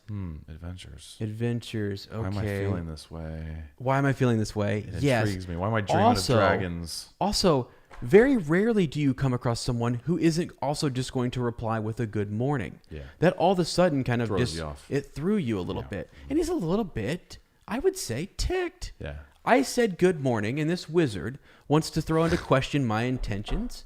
I don't think so. You see how instantly Gandalf gets him fired up, and I'm like, oh, dude. Bilbo, let's go. It's a lot. So they go back and forth. They talk about knowing who Gandalf is. He says eventually we get to like him not remembering. He's like, you know my name. You may not remember that I belong to this name. And then they go over all the great things that Gandalf did, like the excellent fireworks. But there's fantastical stuff. He's like, Gandalf, good gracious me, not the wandering wizard, that gave Old Took a pair of magic diamond studs that fastened themselves and never came undone till ordered. By the way, that's a staple in what Gandalf does. Yeah. He speaks a word of command. Word of command, baby. And it sticks and it stays. And that door, it didn't remain, because he was working against some great dark magic there, but like, even Gandalf. Did pretty well, though. It was a darn good. Bought them time. Yeah. Right. It bought them a great amount of time. Saved their lives. Fly, you fools. Wouldn't you have loved to have seen that on the screen, too? Wow. I don't know how it would have worked, but I could visualize it when we read that part. It was fantastic. Yeah, that would have been amazing. The power of Gandalf's words. Yeah, big time. Yeah. So, but yeah, they're going over kind of the gifts, and he's like also the fellow who used to tell wonderful tales at parties about dragons and goblins and giants and the rescue of princesses and an unexpected luck of widows' sons. Huh? What is, And he's like drawn us into to all these other similar stories we've heard before, right? Yeah. Bedtime stories, magical fairy tales. And we're like, oh, okay. All right. I like those kinds of stories. If this is something like that, I'm in. Yeah. Yeah. Oh, for sure. Sure. Yeah. I love that he even throws in the lingo kind of, Old Took used to have them, meaning the fireworks, on Midsummer's Eve. Yeah. And I think of, just like the idea that just the connection to A Midsummer Night's Dream and kind of, Shakespeare and like it being magical, right? Yeah, right. And you're like, okay. Absolutely. Yeah, so splendid. But yeah, he was, so that's what he remembers. And Gandalf is at least, we'll skip down here a little bit, at least glad that he does remember those things. And he's telling him like, look, here's why I'm here. I'm trying to find someone to go on an adventure with me. And it's difficult. It's difficult. So yeah, and it's I think like he's expecting what, hold on. He's looking for someone to go on an adventure. It's been difficult. Can't find quite the right person. Yeah, who else has he asked? What else has he been doing here, right? And then he thinks to himself, or has he? Has he asked anyone? Maybe not. Maybe not, actually. But it wouldn't surprise me, though, if Gandalf did try a few options and then, because he's not, he's not all, he's just a wizard working his way. Maybe he was working his way west. Yeah, perhaps. Or did he try other hobbits, you think? Or other dwarves or whoever, or men or whatever. Yeah.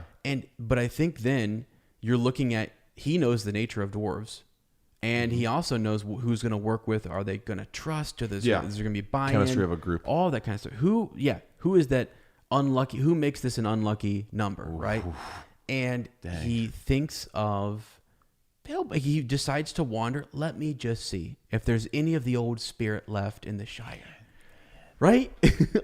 I just think, I also wonder, too, if he hadn't been back to Bag End for so long?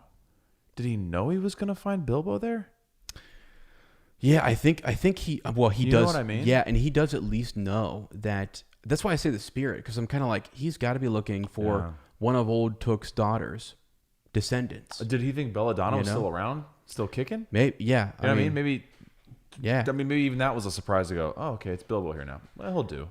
Gandalf does know what forget I mean? things, and he does lose track of time a little bit, seemingly. He's It's got a lot on his curious mind. to wonder, like, did he have that knowledge going, I'm going to go, you know what, these guys aren't working out. I'm going to go check out, Bilbo, see if he's still, if he's of age yet to go on an adventure. Mm-hmm. Yeah, exactly.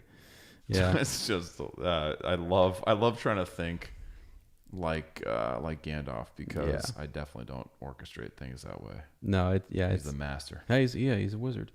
So one of the cool things is that Bilbo remembers. He's like, you used to kind of like. Let me read it here. So he says, you used to upset things badly in these parts once upon a time. I beg your pardon, but I had no idea you were still in business. Where else should I be? Said the wizard. All the same, I'm pleased to find you remember something about me. Right? Goes on. Indeed, your old grandfather. For your old grandfather Took's sake, and for the sake of poor Belladonna, I will give you what you asked for, which is he's begging pardon or begging leave or whatever, and he's asked for it twice, and it's just wordplay back and forth. So, and here's where he says, very, very amusing for me. He says, I will give it to you. In fact, I will go so far as to send you on this adventure. Just makes his mind up right then and there. Something he saw. What is it that he saw in Bilbo? What is it in this first interaction? Is he in tune to his spirit, or is it just that he knows that the blood of old Took is running through Bilbo's? He saw something in him when he remembered those fireworks. Yeah, sort of. Kind of this. There's this Took aspect, and then he comes back and he's like, quenches it. Not the Gandalf who somebody was responsible for sending so many respectable hobbits off into the wild, never coming back.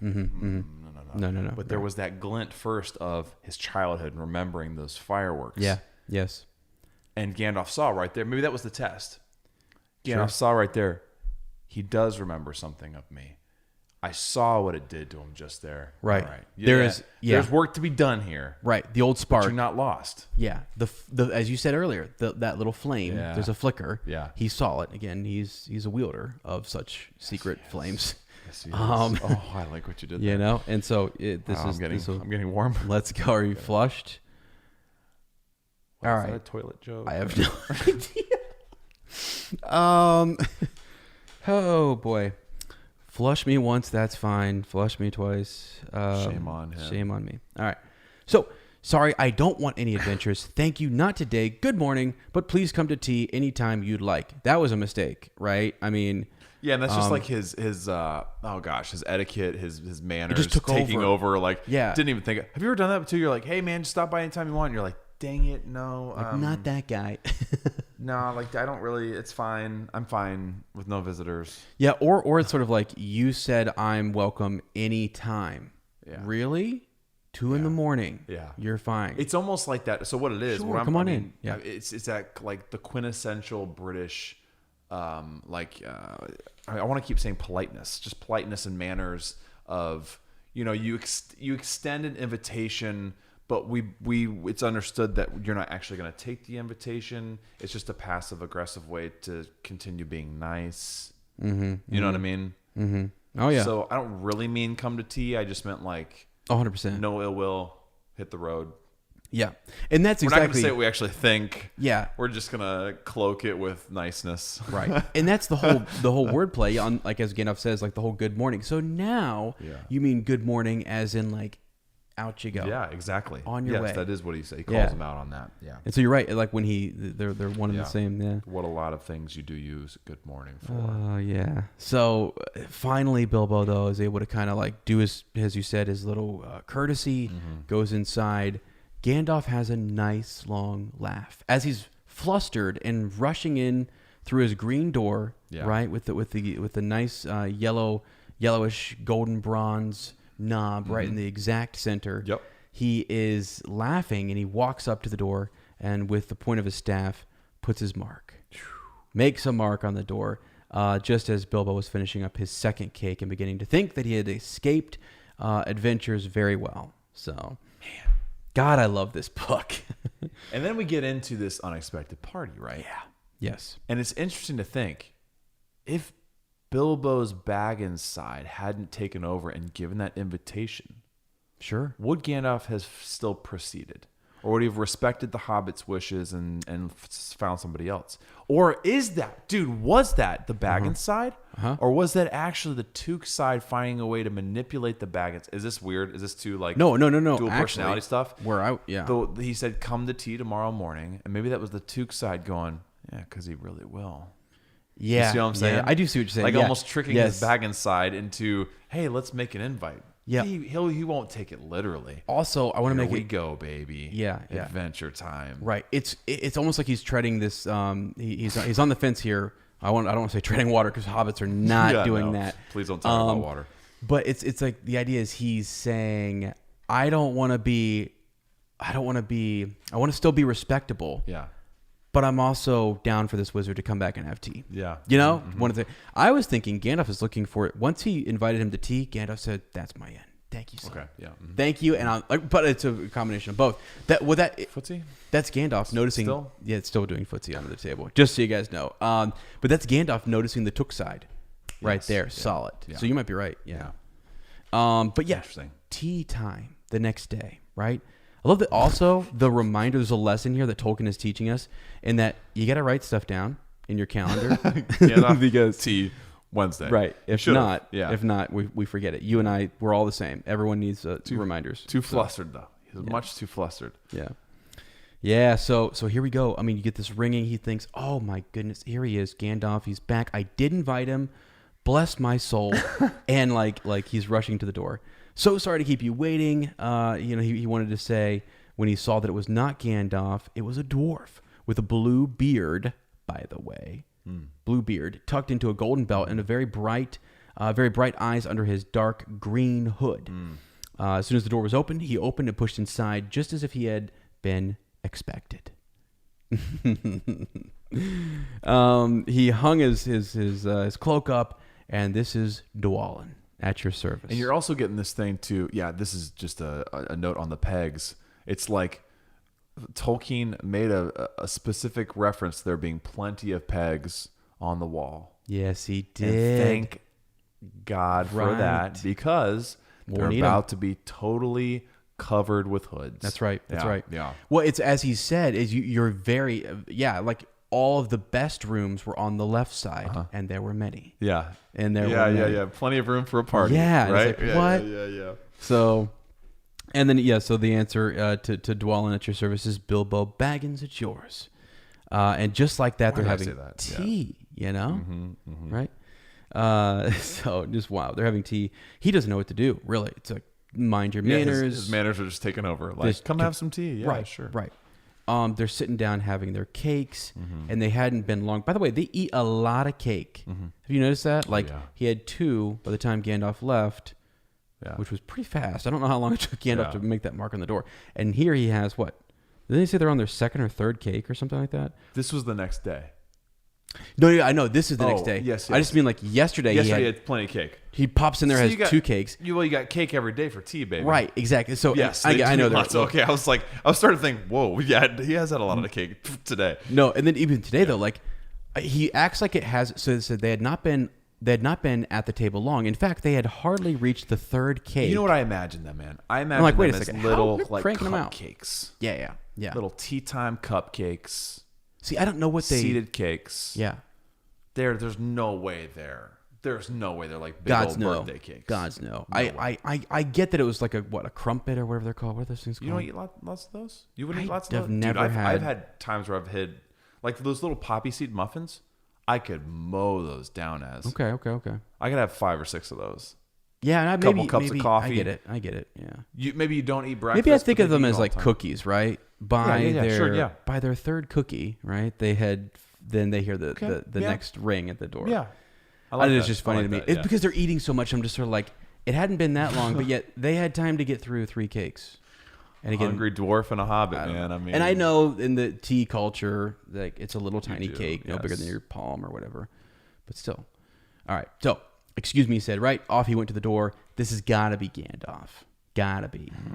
And he instead, there's this very old-looking dwarf, right, on the step with a white beard and a scarlet hood, and he too hopped inside as soon as the door was open. So boom, in we go, and this is Balin. Awesome. So you've got Dwalin and Balin here, brothers, super cool, and they pop right in. And again, his courtesies are taking over. Come along, have some tea, and instead, could I get a little beer instead of tea? Yeah, that's buddy. How comfortable they are. I mean, like walking in here, like we're very much expected. Yeah, very much expected. This is gonna be a party, not a tea party. They don't understand what is up with Bilbo, and that is also why Gandalf's laughing. Yeah. Oh yeah. You know, well, think about this too. I was just thinking about this right now. Gandalf could have showed up first. He could have. I think he could have. Chose not to. He chose not to. Yeah. 100% he chose not to. Yeah. Yeah. Because he wanted to rattle up that Took side again. He is. He's stirring it up. Make him uncomfortable. He's not prepping him for anything. No. Yeah. So yeah. And also prepping the dwarf, saying he's expecting you. He invited us. Right. Make yourselves at home. Ask at home. For a beer if you want. Yeah. Just a little jug, a little mug. Which earlier this morning, I have to tell our you were doing this to me. Oh man, I was thinking about it. I was like, you know what? Lane's making some eggs for me. But I did kind of come down in a Bilbo. I always do this in the morning. I'm like, you want me to make some eggs? Make some eggs if you like. Yeah. And I've got Winnie now. But when people come in, she says, welcome. Well, yeah. Just like Bilbo. Yeah, that's awesome. No, you are very Bilbo-like in that. And I was just like, this is great. I was like, could you throw some hot sauce on there? But I was flustered. I was because I wanted to go out and sit. I wanted to be Bilbo. I wanted to go sit out in the yard, enjoy the cool weather, get that pipe out, maybe smoke it, I was just start seeing a you fire. bounce around. I was like, this is pretty. This is very much sweating, paralleling the chapter. It was. So you manipulator Gandalf. Yeah. So he goes in. They have their tea, and by the way, I'm gonna blitz through some of these first. There's so much, man. Yeah, there's so much to kind of get through, and I don't want to completely bog us down. But I'd love for someone to send us an interest, like an email or a take on the cloaks and the colors. The colors. I've been interested in that, and I've kind of wondered, is there something there with those colors and symbolism or connection to like house or them being brothers or related or kin, you know? Yeah. Like a clan I just type, thought they type were deal. Interesting. Yeah. So, but we get through a few more.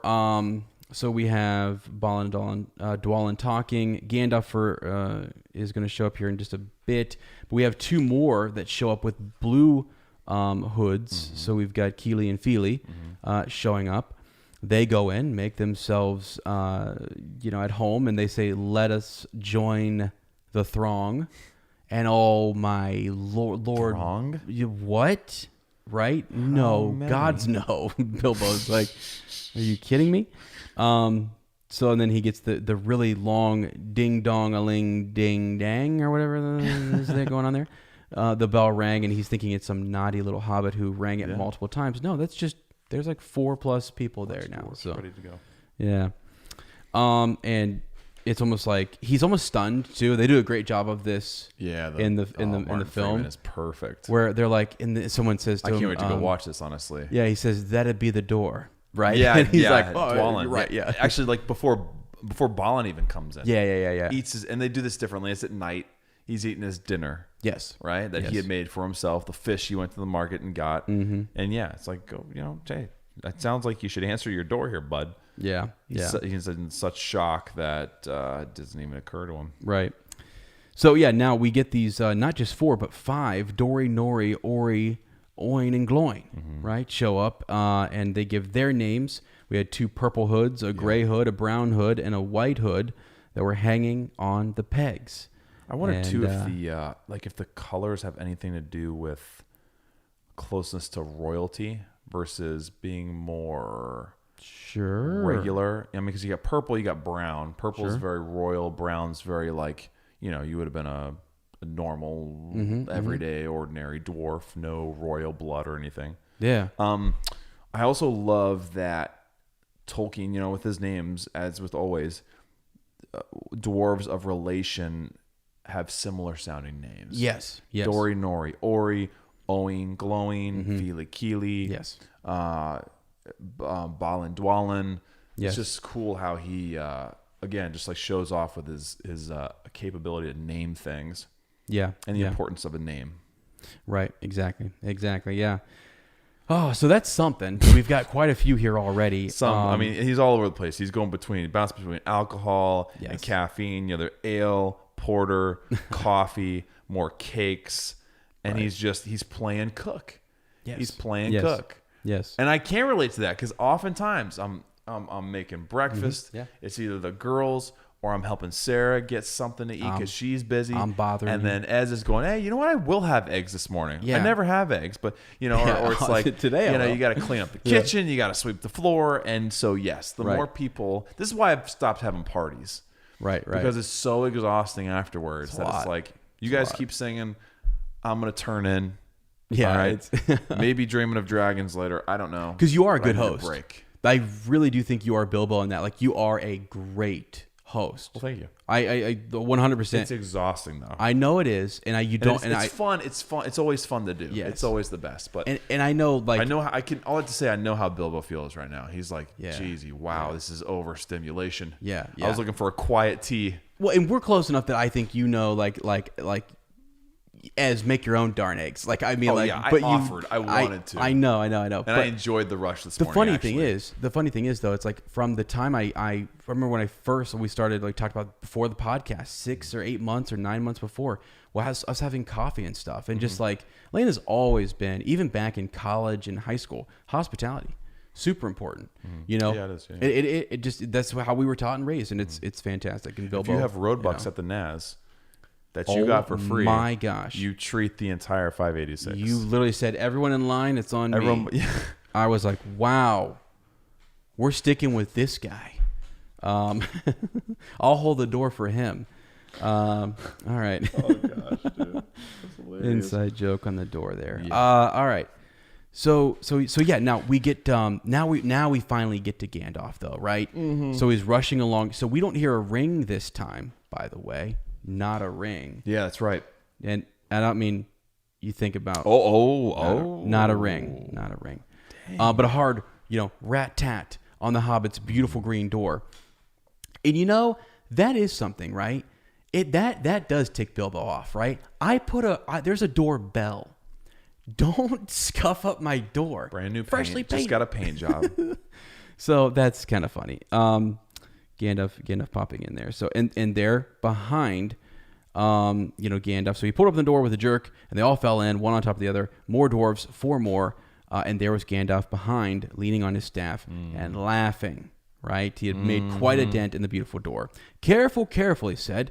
It's not like you, Bilbo, to keep friends waiting on the mat and then open the door like a pop gun. There's a reference I underlined, pop gun. Yeah, I don't know what that. I was like a gun. Yeah, it seems real, just like fire. Gandalf is using that. Yeah. So he knows what a gun is. Yeah, weird. Isn't that interesting? That's something that Tolkien put in that it's just like, wow. Okay. Yeah. So is Gandalf a time traveler? Maybe. Yeah. Maybe. So now let's be introduced here to Bifur, Boffer, and Bomber, right? And then especially Thorin.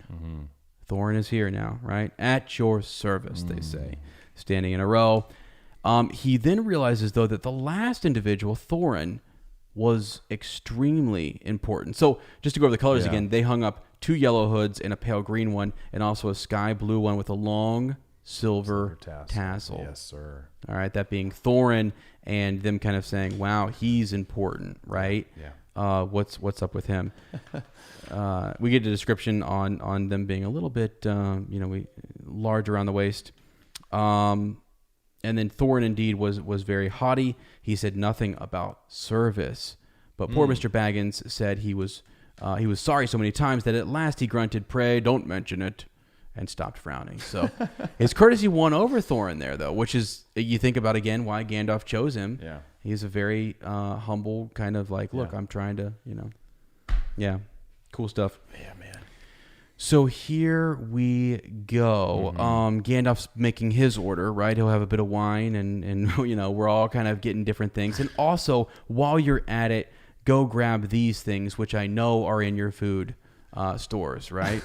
Like that's crazy. Raspberry jam, apple tart, mince pies, cheese, pork pie, salad, and more cakes, ale, and coffee if you don't mind. That's a party, man. That's a real party. That is sounds legit. like LEP3 quite That honestly. is legit. Or LEP2. LEP3 is right now. It's exactly what that sounds like. Put on a few eggs. Cold There's a good fellow. chicken and pickles. Have you ever had that, by the way? Oh, God, no. It's fantastic. No. I've had cold chicken, I guess, yeah. But you And throw some pickles with in it? Oh, baby, come on now. I don't know. That'd be cool. I Big guess. old whole dill pickles. Yeah, yeah. So, anyways, we go on. We have an epic kind of meal. Yeah. I just can say, we'll just say that, right? I love this. I suppose you all stay for supper, he said in his politest, unpressing tone. Of course, said Thorn. And then after, we shan't get through the business till late, and we must have some music. We must have some music first. Now to clear up. Yeah. So it's just wild, right? Yeah. So we're not even through here. We showed up for tea, and you're right. Like, we got a lot to do. This will be deep into the night. You've got to see Bilbo sweating. Yeah. At this point, And before that, he's saying, like, you know, I love the line, confusticate and be bothered these dwarves. Why don't they come lend me a hand? So he's frustrated they're not helping out, right? That he's just serving in and out. yes, And then they do come help out. And that's not really what he wants either. I know, This right? dual nature of Bilbo is really, like, it's very evident. Because that frustrates him too, right? Yes, it because does. they're going to break all of his wonderful West Farthing China, or, you know, whatever it is. Yeah, this is pretty cool. So you're right. It's like he's fretting about it. He's also pissed about it, and yet then they start to help, and ironically, it ends up being great. They're going to get this done. Yeah. Now Thorin doesn't help. Obviously, he's too important. He and Gandalf stay and talk. Yeah, but this is good. It says, please be careful. Please don't trouble. I can manage. But the dwarves only started to sing. Yeah, here we go. You ready? Shoot the glasses and crack the plates, blunt the knives and bend the forks. That's what Bilbo Baggins hates. Smash the bottles and burn the corks. Cut the cloth and tread the fat. Pour the milk on the pantry mat. Leave the bones on the bedroom floor. Splash the wine on every door. Dump the crocks in a boiling bowl. Let's pound them up. Man, dude, just let's destroy old Bilbo's. But I love it's in the show, like, doing such a great Great job. job. Like they are actually. You're afraid of this, right? They are we got actually it. trying to, like. It looks like they were going to break everything in that house, right? And they're just teasing. They're teasing him. Just like Gandalf. I bet Gandalf even went into these dwarves and said, he loves a good joke. Yeah. He loves for you to kind of tease him and mess with him a little bit. Knowing full well that Bilbo hates it. Just poking the toque. Yeah. Oh, gosh, yeah. Dump the crocks. Wow. That's amazing. Yeah. Then they're rolling down the plates down the hallway, right? That's what Bilbo Baggins hates. So carefully with the plates. All right, and of course they did none of those dreadful things, and everything was cleaned up and put away safe, as quick as lightning, while the Hobbit was turning around and around in the middle of the kitchen trying to see what they were doing. So they do a great job of that in the film. And they sing it really well too. Yeah, they sing it way better than we did. Then they went back and found Thorin with his feet on the fender, smoking a pipe. Right, and he was blowing the most enormous smoke rings, and this is the smoke ring competition. Yeah. Right, Gandalf sending his. I wish we would have seen this. I don't know why I love this. Yeah. Like all the colors and then like up around his. Oh my gosh! Up around his eyes. He's like glowing like some sort of ancient sage. Again, here's another one. The clock. There's a clock on the mantelpiece. Yeah, that is interesting. Okay. Yeah, what's going on Like there? a modern. I love all these modern references that are placed back in here. Mm-hmm. I think at the time Tolkien probably didn't think anything of it. He's probably trying to show how similar the Shire was to like rural countryside England, right? But having read Lord of the Rings and knowing how medieval it is and seeing how medieval this story is, you're like, clock? Pop gun? And it wasn't like Tolkien used pop gun. Gandalf used pop gun, all right? Yeah. Bilbo has a clock, right? Right. Yeah. I mean, I know clocks are also ancient. I know that. Yes. Yeah. But I don't think any knights had clocks laying around. You know what I'm saying? Like, yeah, it is. I don't think so. People have talked about this, and I don't know what the whole, like, I think The Shire was just so different, maybe. Yeah, maybe. Exactly. And maybe it was, they had different, maybe in some ways they're more advanced. Right? I don't know. A little more civilized. He said it. Who knows? But yeah, that is a cool little connection there. Bilbo watching these smoke rings gets a little bit kind of embarrassed, like, oh Lord, I thought I was doing a great job. What's going on here? This is wild. Dude, I almost kind of imagine it as, do you remember when Anakin and Palpatine are watching that weird like gymnastics bubble thing going on? Like you could almost have done like this strange display of smoke. Like that you walk in and you see all these weird smoke. I don't know. I would have loved seeing something magical. And then Bill's mesmerized by it. Like, just being like, whoa, this is trippy. All I do is blow a simple smoke. Yeah. And what's funny is that it doesn't really matter to Gandalf or Thorin at all. Right. It's just the smoking. Yes. You know, it's not really about the fancy smoke ring or anything. It's just we're doing it together and we're having a good time. And they're almost kind of transitioning from like food, jovial, sing song, like silly songs, kind of joking around, to more of a serious tone. Yes. We're about to talk about dark business. We're about to settle in here. Yeah. So grab a pipe, look ominous, because here we go. Yeah. Well, he's telling all of them to get basically what's their instruments. Their instruments, all this kind of stuff. Get ready. They use song actually to tell Bilbo what they're about to do. They do. This whole song is about their mission. It is about their quest. And Bilbo, we don't even really get that until later because Gandalf. They say at the end, he's like, "So what's this all about?" And he's like, "Haven't you been listening to anything we've been singing about here?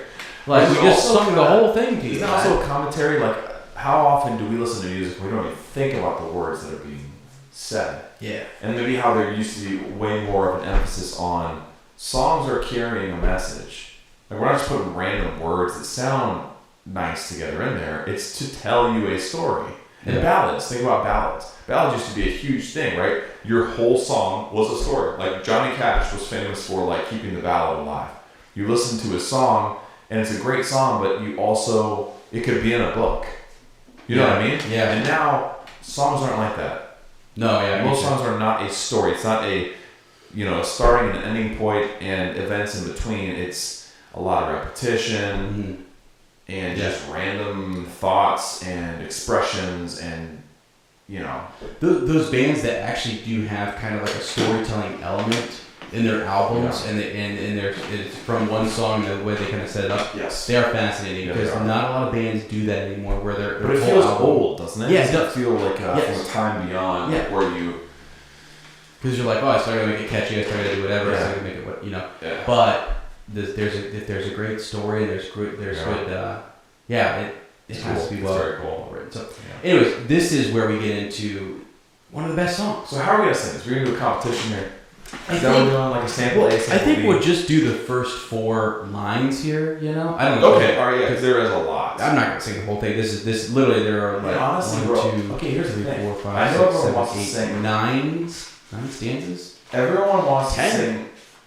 They want us to sing all these. I know that. I know the demand is. I want people to send songs back in.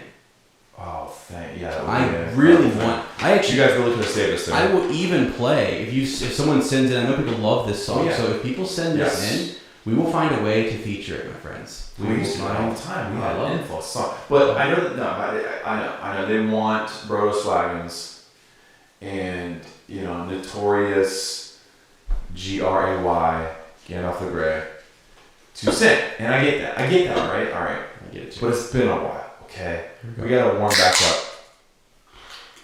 We gotta warm back up. So I think that's as warm as that water probably is. And I think it's cool that we're just gonna do the one. You're gonna do the style of the book. Yeah. Rob Inglis's version. Yeah. And I'll do the style of the movie. You don't want to jack this up. I'm not gonna. But the cool thing is, like, there are many more songs that come throughout this book, so we'll get back into form. And also, these are I think the longest song is right here. I think there's one towards the end, the elves sing that's really, really long. Yeah. But they're short. And on a different day or different time, I haven't cracked open as many of those. I could maybe. Yeah, they're totally those full. 2 are gone. Those 2 are gone. Empty all the way. Empty all the way. Prove it. I'll prove it to you. You're a new man. Literally, that's just a droplet. You're a new man. Yeah, new man. I know. Yeah, you want to go first or you want to go? Let's go. Both version. Or audiobook version. Audiobook version, yeah, because I think if you were to sing it, so messed you up, yeah. Well, I think it would mess me up. It's still gonna mess me up, but like the way I heard this thing on the audiobook, and I'm not even singing it the way that they sing it on the audiobook. It's so yeah, it's far over the that's it. Not even close. Not even close. Not sounded good. Sounded fine.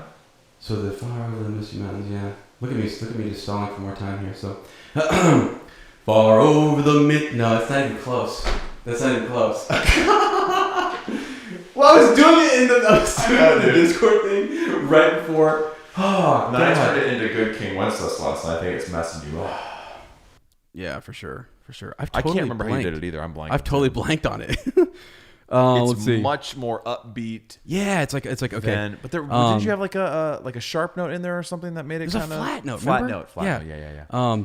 Far over the misty mount. No, not even Frenching close, dude. Not even Frenching close. All right. Wait. Do the version from the movie. From the movie? Let me gonna mess you up. I think Maybe it might actually help me. All right. I think it might actually help me. So first they do all this.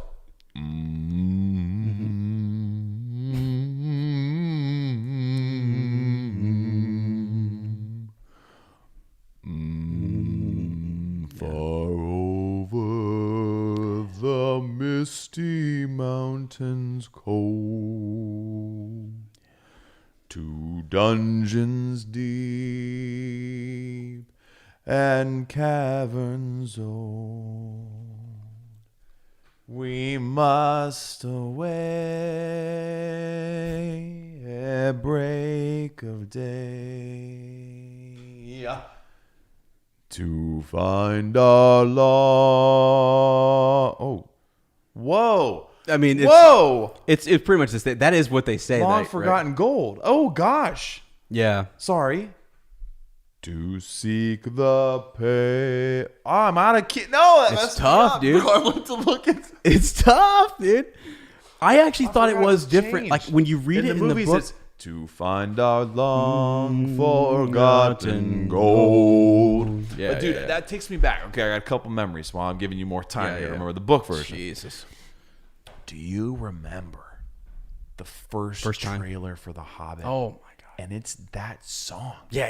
And you're like, I lost my mind. Whoa! Lost my mind. This is, and you're like, that's a tone I couldn't even have imagined.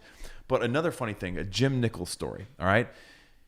You remember the Love of Language episode? Our great friend, just one of my best friends in the whole world, Jimmy Nichols, came on and talked about Tolkien and language and his course he's taking. And he's a Spanish teacher, so he loves language and the development of language and all this stuff. All right. He, so as good as he is with language, it's hilarious. I remember singing this song with him. All right. He was like, "Whoa, dude, that's English?" I was like, "Yeah, far over the misty." He goes, "Dude, I thought they were singing another language." I was like, "What'd you think they were saying, Jim?" And this is classic Jim. Just shocked, right? He goes, "I don't know. I thought it was like, Daily going, come home again." I was like, "Oh my Jim, god, no, bro, that is not even close." But that's cute. Are you ready? I was trying to keep it in cadence while you were like, Patreon. Yeah. Oh my god. The word of the episode is cadence. Here we go. Far over the misty mountains cold, to dungeons deep and caverns old.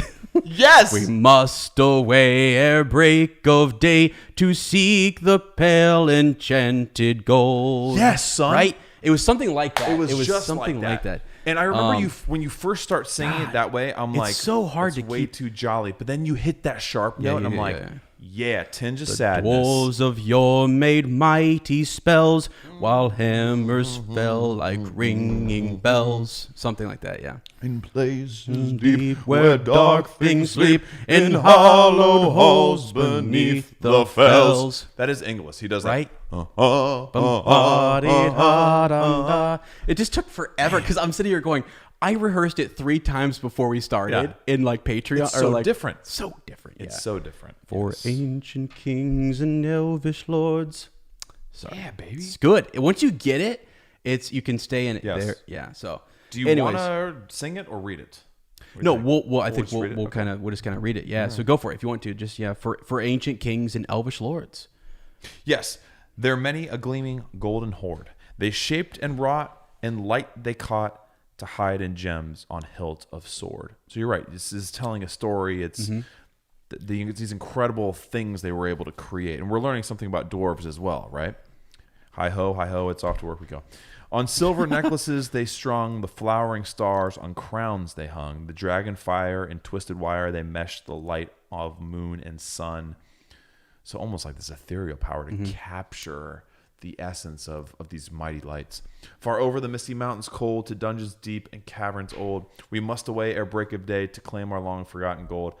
That's the one I was supposed to sing. It starts off with Yeah, to ding seek dong. our pale enchanted gold. Good and it's like grief. they skip that. They go right to that line in the. Thanks, Howard. Yeah. Goblets they carved there for themselves, and harps of gold where no man delves. There lay they long, and many a song was sung unheard by men or elves. So they're there because they love this. They're by themselves. There's no one else. No one else would even do this. The pines were roaring on the height. The winds were moaning in the night. The fire was red, it flaming spread. The trees like torches blazed with light. That's another famous line from the film version. The bells were ringing in the dale, and men looked up with faces pale. Then dragons' ire, more fierce than fire, laid low their towers and houses frail. Jeez, dude, they're telling you right there. Right there. Yeah. The mountains smoked beneath the moon. The dwarves, they heard the tramp of doom. They fled their hall to dying fall beneath his feet, beneath the moon. Dang, man. Yeah, yeah. Far over the misty mountains grim. Also, amazing how it changes from cold to now grim. Right? Yeah, yeah. Far over the misty mountains grim, to dungeons deep and caverns dim. No more light. All this light they wrought, all these jewels. It's a dark place now. Yeah. We must away ere break of day to win our harps and gold from him. Him. Who we talking about? Yeah. Who we talking about? Oh man, yeah, this is Sauron? so cool. So who's this fella here? Necromancer? Get old worm tongue out of the What's he doing back in here? No, yeah. Gandalf? Far over the misty mountains grim, to dungeons deep and caverns dim. I mean, once you get it, once you get it, you I mess up the last line, and then you're coming in and showing off because you remember the book version. It just ticks me off because I didn't remember it. Okay. That's cute. All right, and as they sang, the Hobbit felt the love of beautiful things made by hands and by cunning and by magic, moving through him a fierce and jealous love. Yes. The desire of the hearts of the dwarves. And so we see all these similarities between dwarves and hobbits, right? But right here we see that this is something different. Yes. This fierce, jealous love is something that... No, okay, here you go. A little character we meet later who's a hobbit-like creature could definitely associate with this. Yes. Right? But for a hobbit, this is something that's a little different. They enjoy their things. Yeah, but they don't not like a jealous. It's not like this coveting of the dragon sickness, right? Is something we talk about later. This overwhelming lust of these natural riches. Right? They find and also I think the implication too is what you can make from them. The rotting of WROUGHT of new things, jewels, and changing that into some crown or necklace or something that you craft, right? Yeah. And for hobbits, it's more of the natural beauty of things. Yeah, and nature, harnessed somewhat, but not to the point of, I don't know, capturing the light of something. Well, let me add to that, because what I was saying earlier, when you think about all of the things that are his mother's or his grandfather's, it's not that he did anything with him, like these possessions that he owns, whatever. It's that they carry memory and value, and they're heirlooms, and they're passed down, even though they're just like candlesticks or they're forks, whatever. And so I'm thinking, it's not that he's done anything with it, because when he gets all of his treasure later, he could care less for the most part. He's just sort of like, I've already got it made. I'm one of the elite here in Bag End and in Hobbiton, Well, and even the whole, a dwarf would get that cartload back, right? He would literally take a 14th of the treasure, no questions asked. But for him, he's like, it's kind of more of a bother. It is kind of a bummer. And I think even a lot of us people, we look at that and we go, dude, what are you doing, man? Yeah. Yes. And that's where the whole message that eventually Thorin gives us, the lesson of this entire story is, you know, if we valued different things, it would be a better place. Yes. Come on. To paraphrase, right? And so that is the difference, right? I think that a hobbit would definitely appreciate all these beautiful things, but it wouldn't drive a hobbit in the same way that it drives a dwarf. Well, That's what they're made to do. Yeah. It's a beautiful thing. Like, they're made to create these beautiful works, like to take raw minerals and change them into these artistic expressions that elves, men, everyone looks at and goes, wow, I'd like a piece of that. They're the finest crafters in the world. Absolutely. It's a good thing. Yes. But yes, like every good thing, there's also a dark side too, right? Yeah. There's a where it balance. consumes them, and it's fixated on things and objects and hoarding that, right? And that can consume you and destroy you. Yes, it totally can. And so I think that the interesting part about this is he hears the story. What he more gets, he doesn't actually get, as we said earlier, the verbiage. He gets the feeling, the magic, the moving, the magic that's moving through him, this fierce, jealous love, the desire of the hearts of the dwarves. Then something Tookish woke inside him. Now, what I think is that, like, what that is not that he had a similar interest in gold and, like we just discussed. Curiosity, isn't it? Yes, it is something going, oh, these dwarves are about some business. Yeah, and he sees the passion. Like, what is, Yes, he sees the passion. And that fires him up. And there's something in the Tookish side that goes, you want to see this before you're gone. Like, there's more out there to see. You don't have to go stay there. Yes. You don't have to become one of them. Just go get a taste. And here we go. Get a taste of the adventure, because it will. That's where the Tookish side we need to live. We talked about this, right? Yes. Something Tookish wakening up in us, and how it's like. Yeah. I mean, it's different things that we've done where we're like, I can't believe we're doing this. That's the Took side. Yes. You know, and you're almost always rewarded for that, I think. Yeah, you are. Yeah. Because even if nothing else, it makes you appreciate your home that much more. For sure. For when sure. You're home, you think, man, that was a cool, crazy thing we just did, but. There's no other place in the world I'd rather be. And and the one thing Gandalf explains, they'll explain to him here in a second, you are risking all sometimes when you there's always life is full of risk. Yeah. It just really is. Yeah. I mean, whether it's getting in a new relationship or moving across the country or not moving across the country. Yeah. Not going somewhere, not doing something. Yes. All of it. It all is. There's a risk in staying on the spot for sure. There really is. And it's sort of like, wow. But yeah, so this Tookish side wakes up and he wishes to go see the great mountains and hear the pines and the waterfalls and explore the caves and wear a sword instead of a walking stick. All of those things happen. All of those things that he says right there happen. He looked out the window. I love this part. This was one of my favorites too, right? So the stars were out in a dark sky above the trees. He thought of the jewels of the dwarfs shining in the dark caverns. Yeah. Suddenly in the wood beyond the water, a flame leapt up, probably somebody lighting a wood fire, and he thought of plundering dragons settling on his quiet hill and kindling it all to flames. He shuddered and very quickly he was playing Mr. Baggins again. But it's like it was there, the fire and the flame and everything that he's sort of like, what? You know, and he's almost like checking himself too, right? His Took side is already getting kind of carried away, and he's like imagining this little wood fire being a dragon, and then the reality sets in of, if there was a dragon here, my beautiful home is toast. Yeah, we got a little bit left to go. Lord have mercy. We can kind of. Well, I think we will, because I really did like spending a lot of time on all of that. Now we get into basically he's a fellow.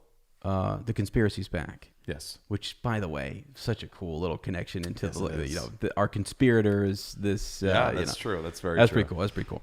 But the long story short, in this, they go over. He learns more about the dwarves. He learns more about their cause and what they're up against.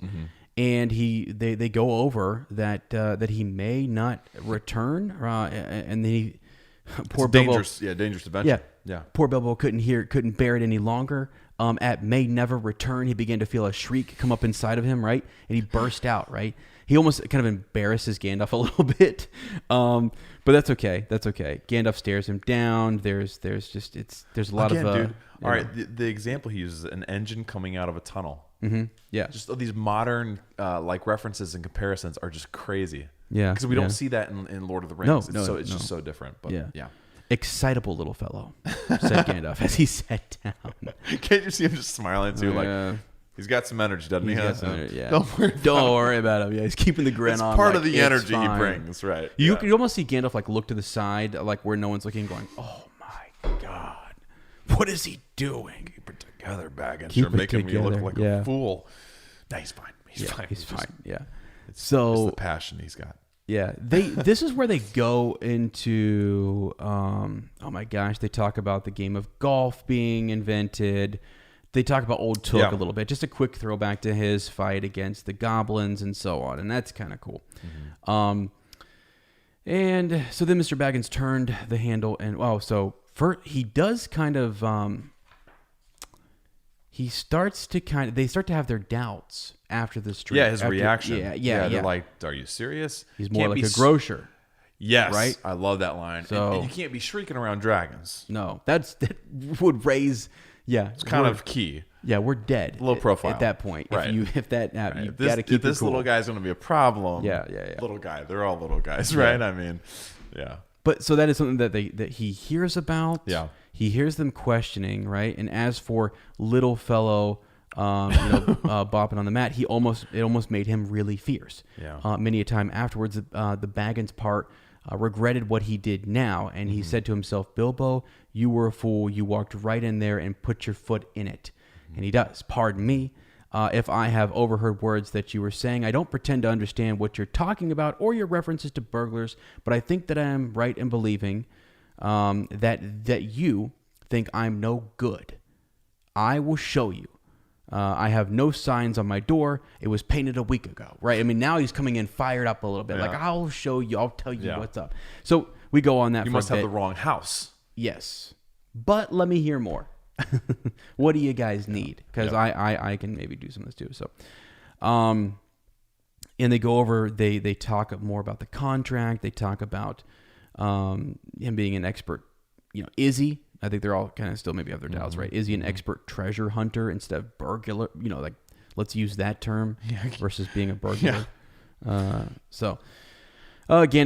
he says, "Look, there was a mark. I put it there." This is where he starts to kind of say, "Look, I chose Bilbo Baggins. This is an unlucky number. You didn't want an unlucky number. Yeah. You need a burglar if we're going to go in there." Yeah. That's right. So he becomes the 14th member of this company for this expedition. Yeah. I chose him, right? He's basically saying, "I dare anybody to say." Yeah, I vouch for this guy. All right, exactly. Yeah. Yep. So there, and this is Gandalf again, not using any magic, just the magic of facial expression, whatever it may be, a scowl that kind of puts them all quiet, like just knowing what Gandalf that shadow can do. Fills up the room, right? Yeah. Yeah. Let's have no more arguments. I've chosen Mr. Baggins, and that ought to be enough for all of you. If I say is a burglar he is. So there's that. Gandalf be flexing. Yeah. Now, this is where he pulls out. This is where we get into some of these deets, right? Yes. About we have a map. Yeah. All right. We have a key. So, and we go over, we learn about, Thor, right? Thror. Did I say Thor? Yeah, I think you did. Like the thunder god? Oh, my Lord. Yeah, guys, I'm with it. Well, I wonder if there is sort of a allusion there to that. Maybe. Maybe. I mean, they all have hammers and axes. So, Yeah. So I meant that. That was intentional. Sure, you did. Mm-hmm. It was just a Freudian slip. All the corona. Frodo. Yeah. Stop it. It's too late for this. Give me some of that. I cannot believe it's 11 o'clock. Give me some of that coffee. Give me some of that wizard's juice, will you? It's all gone. Oh, great. Sorry. It was that good. Charlotte, can we get it? Can we get some more? Time to fill up another cup. You can't spell cup without up. Let's go, baby. Let's go. No, so we learn about his heritage. We learn about his connection to royalty, this being Thorin, and we learn about maybe a hidden passage to the lower halls. Yeah. And that it's interesting. How did they escape? Right? Yeah. Because Thorin was outside during the attack. When Smaug attacks, he's out fighting in the front. But once he enters, it seemed like everyone, like that Smaug maybe laid everyone low. But the secret passageway is what got him out. Because the song even tells us that. The mountain smoked beneath the moon. The dwarves, they heard the tramp of doom. They fled their hall to dying fall beneath his feet, beneath the moon. Right? So it sounds like from that story. Beneath the moon. Let's go. There is so many levels. Let's here. Go. So, yeah, what moon was it, right? What kind of moon? What kind of moon? What time of year? Like, let's go. Yeah, I know. So that he, you hear that song and you would think there are no dwarves left. So to learn that there are very few dwarves from this kingdom, obviously, that there were some that escaped, right? And then they start talking about this map. Yes, and that intrigues Bilbo. Yes, he's into maps. I'm into maps. You do too. I think lots of people like a map is a cool thing. I love seeing, especially when Amanda's on it. Yeah, I wonder too. Maybe not. Maybe this is just something that Gandalf wouldn't have known about him. But you just think about how Gandalf's an orchestrator. Did he know that a map would kind of suck Bilbo in a little bit? Did he know that him having this map and giving it to... Because he gives it to Thorin, correct? Because Thror had given it to him. Yeah. Thror or Thor? I'm just kidding. I'm totally joking. Thror. Wait, was it Thror or was it... Who's Thorin's dad? Shoot. Thror is his... Yeah, Thrain. Doesn't Thrain give him the map? He finds the... I can't remember. The key, right? He's rambling about the map. Yeah, the key comes up here. Well, right here. So, I forgot to mention that with the map went a key, maybe they're together. They're one and the same. Yeah, a small curious key. Here it is. Okay. He said, and he handed to Thorin a key with a long... intricate wards that was made of silver. Keep it safe. Yeah. Keep it secret. Keep it safe. There's that. Yeah. Where does he actually talk about? Well, I can't remember now. But how he got it. Regardless, it doesn't matter. I'm just a moron. But no, it's right in here. I just can't. Yeah. I just can't put my finger on it. I'm seeing a bunch of THs everywhere. My eyes they're worn out. What was I even getting at? Oh, that maybe Bilbo's seeing a map. I wonder if he remembers something about him, or if that's a Took thing as well, that they have a fascination with the maps because they do like going on adventures. That if him, or maybe just observing, because he knows a lot about Bag End, right? Bilbo even says that he seems to know a whole lot more about my larders than even I do. The inside of my larders than I even know what I have, like to eat and drink. Maybe he takes a look around and says, "Oh, okay, dude's into maps too. This is gonna suck him in. This might be the kingpin in getting him to buy in. This little map here and all these little things that things keep sucking him back in as a Took, right? Yeah, he's you see him peek him like he's almost like he's peeking over the table, going, "What's that? So, let me take a look at that." Right, I'm in. There's a map. Cool. Yeah. I'm down. No, Let's do it. Here it is. I found it. So basically, for a tidbit, Gandalf says that he was looking for a hero. He was looking for a warrior who could go with him. Then he thought of the side door, and he goes into, secrecy. He goes into how he got the map a little bit. And then it's like, Thorin starts talking about that long ago. My grandfather, Thror's, during his time, our family was driven out of the far north. Yeah. They go over the actual story because basically Bilbo needs it kind of spelled out. And Gandalf is almost convincing him more too, like, I was looking for a warrior. I was looking for someone great and big and mighty to help you. None could be found. And then I thought, we don't need that. We actually need our strength lies in our a small company and stealth, right? And getting so. Well, hold on. I'm just making I just got chills. Yeah. Think about the connection between that concept and the Fellowship. Oh yeah. Oh yeah. Yeah, for sure.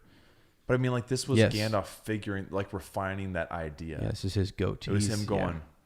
Yeah. I could almost see him. I mean, I know that he didn't envision a Fellowship. He just was trying to get the ring to Rivendell, and then whatever happened would happen. But you got to be thinking that, like, the idea of a Fellowship would sit well with him because he saw it work in the past. Yeah. Yes. That's crazy. Yeah, it comes back to him. He recalls it. Yeah. So we have literally 2 massive paragraphs where we talk about Smaug. Smaug showing up and the destruction of Dale, and that this fiery dragon, right, came out of the north. Yeah. and covet like that. They covet gold. They talk about how they like to heap it all up together, lay in it. This dragon's kind of hoard, right? That's what I do with my money too. Yeah, don't it's you? just I've seen Lane just not a pretty sight. Yeah. So, and then this again, Thorin is saying, there were few of us that were well outside, sat and wept in hiding and cursing Smaug, and there we were unexpectedly joined by my father and my grandfather, with singed beards. They looked very grim, but they said very little. When I asked how they had gotten away, they told me to hold my tongue. This was a great secret into their mountain. Yeah. And they knew it. They knew it would maybe even that if it's a way out, it could be a way back in. Oh, yeah. And so now he's thinking like, this is making sense, Gandalf. A mystery this has been a mystery to me for years, and you're putting pieces together for me. So, yeah, I did not get hold of it. I was given it, said the wizard. Your grandfather, Thror, was killed. You remember, in the mines of Moria, right? And this is where we get that Azog and Azog the Goblin, right? Curse his name, yes, right? And Thrain, your father, went away on the 21st of April 100 years ago, which, by the way, remember that 100 years ago, that stuck out to me because I was like, oh yeah, they're old. They're old. Yeah. Old. And also, how old was Thrain when he went away 100 years ago? How old does that make all of these dwarves? Yeah, Thorin. Like their lifespan is much longer. Right. Yeah, and he had never been seen since. And it was presumed that he went nuts, right? Yes, went mad. Mm-hmm. He says, well, your father gave this to me, and if I have chosen my own time and way for handing it over, you can hardly blame me considering the trouble I had to find you. Right. Don't question it. Just take it. Just take it. Yeah. His father couldn't remember his own name. I mean, he was really losing it. And so your grandfather, said the wizard slowly and grimly, gave the map to his son for safety before he went to the mines of Moria. Your father went away to try his luck with the map after your grandfather was killed. And lots of adventures of a most unpleasant sort he had, but he never got near the mountain. How he got there, I don't know, but I found him a prisoner in the dungeons of the necromancer. What is going on here? Who is Gandalf? Yes. You go back to the beginning of the chapter and say, look, the little bit I know about Gandalf, interesting fella. Well, and it's crazy too because there's so much more. Because we're also reading this from a lens of like knowing what Moria is. Yes. Right? And like all these different things he's referencing, you're reading this for the first time. Moria? Goblins now too? We haven't heard about goblins. Necromancer with a capital N? Like, what is all this stuff? Yes, yeah, what is it? It's building this legend, it's building this world, and you're like, okay. And you can imagine, so what is it that Bilbo at the beginning of this really loved about not only just the fireworks, but the stories? He told some really good stories. I like those stories. Oh, yeah. And now he's sitting here. Love a good story? Now he's sitting here listening to one saying, oh, I could actually be a part of this one. Wow, this story's not over yet. And that's kind of, I think, the other big pull for him. So... yeah, they start to talk about the necromancer and getting revenge and whatever, and he's like, the dragon and the mountain are literally more than big enough task for you, right? So, here, said Bilbo, here, right? Yeah. Accidentally, he said it aloud. Hear what? They all turned suddenly. Hear what I have to say. She's so funny. Yeah. He is so funny. Right. So what's that? They asked. Yeah. Right. Well, I should say, that we ought to go east and have a look around. And there's this side door, and dragons sleep sometimes, I suppose. It's so funny too. Like, I'm glad that I went through and read it, because seeing that right now is hilarious. He's just like, he stepped in it again, as he would say. He did. He stepped in it. And here he's saying, well, yeah, I think we should go. Let's go. To find out what he does when he gets there. The transformation of this character, man. He goes from a bumbling, flustered little hobbit, right, who doesn't want to leave his own, he wants to stay in the comfort of what he knows, to it's just so much like Frodo. Without him, nothing else happens. Exactly. Well, and nothing changes. Later on, before he enters, he draws upon like just past experiences and thinking back to things that he has learned on that journey and things he even picked up in the Shire that he had forgotten that we don't know about yet. Yes. And you're like, whoa. Yeah, you know, it's kind of cool. So, but that's pretty. So we're right here at the end. I mean, we go on for a little bit. He takes breakfast orders, right? Yeah, they get their order before we go. I suppose you mean. I do like the pace more of, and I know we don't get into the next morning yet. That's the next chapter. Right. But I do love the pace. I understand why you have to do it in the movie, but I'm glad that it's a little slower here in the book. Mm-hmm. That's not just like so abrupt. I'm off my room. I'm going to fall asleep hearing you sing. Yeah. And I wake up at daybreak and you're gone.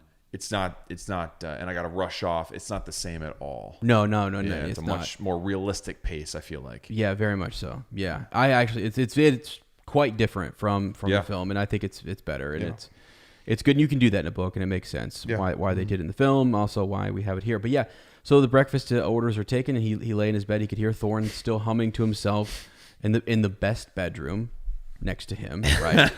And he's humming that same tune. Yeah. Far over the misty mountains cold, to dungeons deep and dragons old, caverns old. Can I literally not get a single line? Or we're off. God, good but God. We're on. But we're on. And we're up. Let's go. We're up late. I don't like how that sounded. Honestly. We're getting back into this. I mean, like, this is like, I hit a wall and I feel like I've come back second out wind of it. coming. I'm ready to watch the movie. Let's go. I'm excited about that.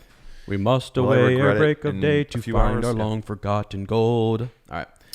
And that's it. Bilbo goes Uncomfortable to sleep. dreams. Yeah. Uncomfortable dreams. Off and Wow. lead to an adventure. Man, beautiful. I know that you're right. We probably could have spent way longer on that. But the beauty in all of it is reading it for yourself, and then like the main takeaways that you have that you can share, and that's why this is the perfect book for a book club. And like, again, just like in The Lord of the Rings, I got stuck in the very beginning with the descriptions of hobbits, and the elaboration on this race and species, and the way the Shire works and what the Shire is all about, and that's where I get stuck in that stuff. And even the adventures of, in the story of Smaug's destruction, I'm like, it's interesting, it's good, but I'm so fascinated with just everything about the hobbits. Yeah, and so within that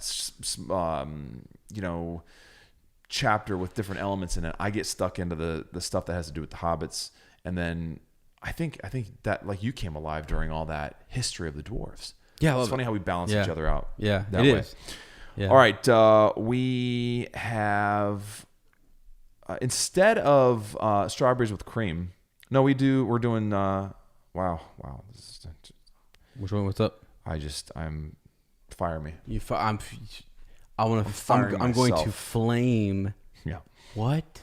Fan the flame. I'm gonna flame the fan. Oh my Lord. We have Bywater Post to get into. How many do we have here, bro? Well, and we don't have to do them all. I just have a moly. Yeah, we actually kind of thought this episode was gonna be shorter. Yeah, we did. And it sure not. It sure. You want to do one and save the other two for? We totally can. Next time. We totally can. I've got. Why don't you read this one? So here we go. I got my phone pulled up because obviously my computer died.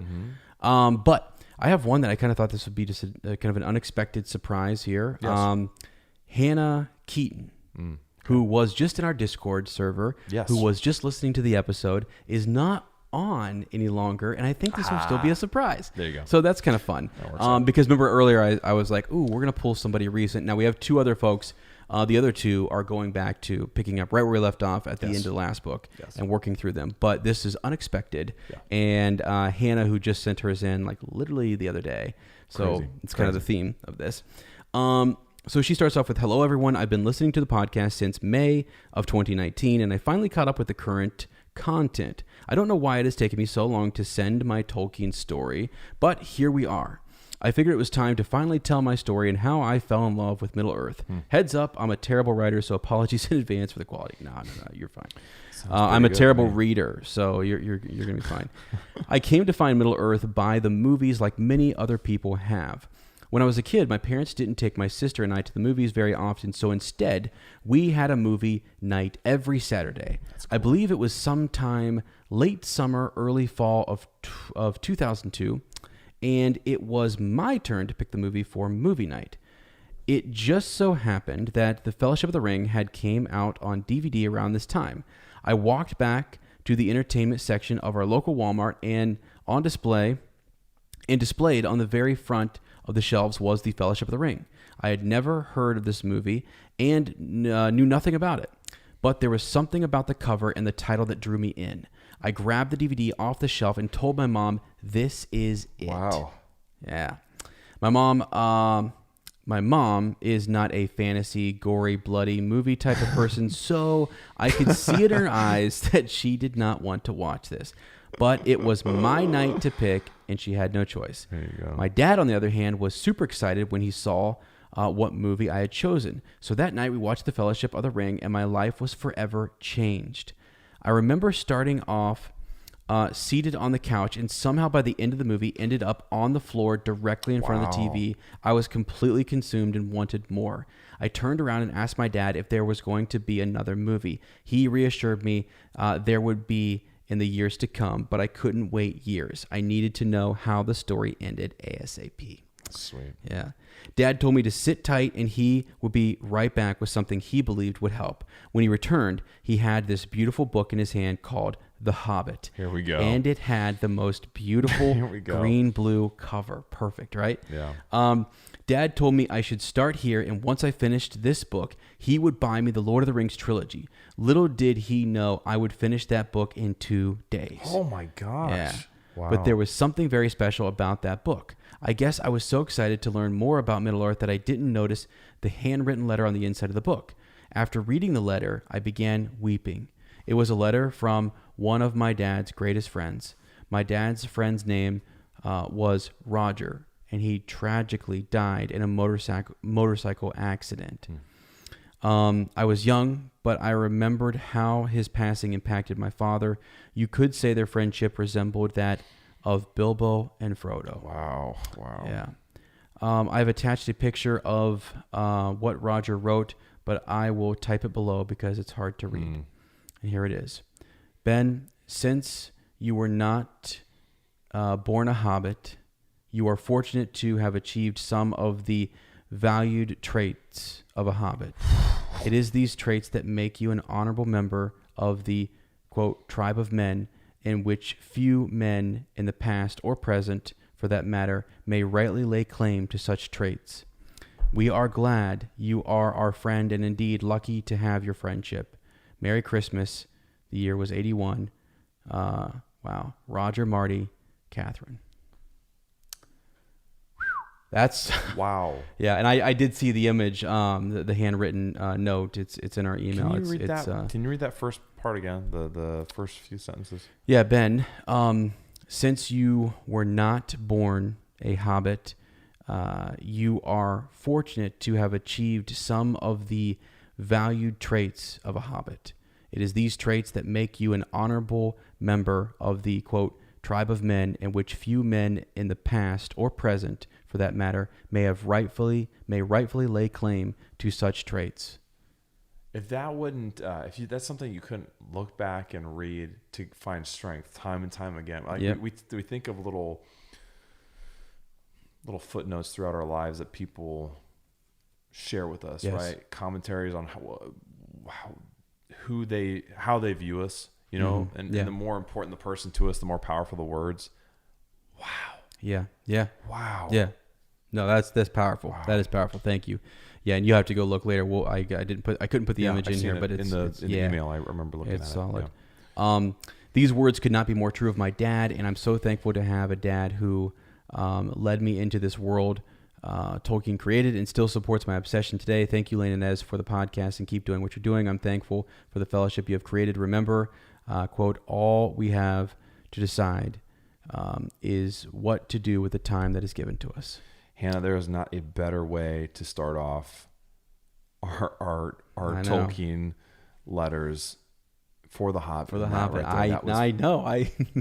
I was like, this is really cool. Sheer perfection. And I did just see some recent Beautiful. activity from her and everything, and I thought, you know what, this is unexpected. This is out of order, but at the same time, I thought it was really fitting. And so, That's what Gandalf does, man. really, really, really cool. So Hannah, we that's beautiful. will. Thank you. Yeah, thank you, Hannah, so much, and that's just amazing. So glad to have you along. We will, by the way, Matthew. Well, you know what? Maybe I'll surprise people as to who's coming up next. Yeah, I was gonna list off who was coming up next. We've got 2 here, Yeah, but leave the door unmarked. I'll leave it. All right. Good. Yeah, that's amazing. Wow, I can't wait for again, favorite part of every episode. Yeah, it just makes it. Strawberries with cream are all gone. We ate them all. Done. None left. Now we're left with riddles in the dark. Okay, this is a sort of a traded segment. So instead of strawberries with cream, where we sort of think about hypotheticals, right, or ask important questions. Instead, we are relying on you to send us your best riddles. We want to be ready for that chapter when it comes, okay? We want to be trained up and good to go. So we've gotten some in our mailbox already. We need more of those. Send them to our Gmail and unexpectedpod@gmail.com. We want to do like multiple riddles an episode. But we're starting off with Kayla Sanderson, who sends us 3 riddles, Ezra. So I don't know the answer, and you don't know the answer. I don't know the answers have been we changed it to white font. I actually had Sarah do it. It's been changed to white, so we don't know. We're just going to read them and guess, and then we'll highlight it to see what the answer is. Okay. So as Kayla writes, as requested, here are a few riddles for your consideration. Just a quick note: these are charades, which were popular during the Regency era in England. So she says, think Jane Austen. So Mama Smith, this is a shout out to you. She loves Jane Austen, all things Pride and Prejudice. The answer is usually a single word, and my first refers to the first syllable, my second, the second syllable, and so on, and my whole, the entire word. These look tricky. I'm already giving up on all 3 of them. I don't know. This is going to be Okay. fascinating. Okay. All right. Here's our first one. Yeah. Wow, this is like almost too heady. My first dispels the darksome gloom. You love my second, 'tis a home. My whole with cheering ray from afar gives comfort to the wandering tar.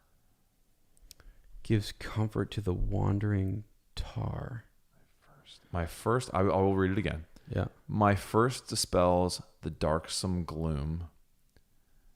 Okay, so I got to read this again. Hold on a second. Oh, geez, this is your first syllable. Crazy. That first syllable it would indicate it dispelling the darksome gloom. You love my second, 'tis a home. I love the second syllable.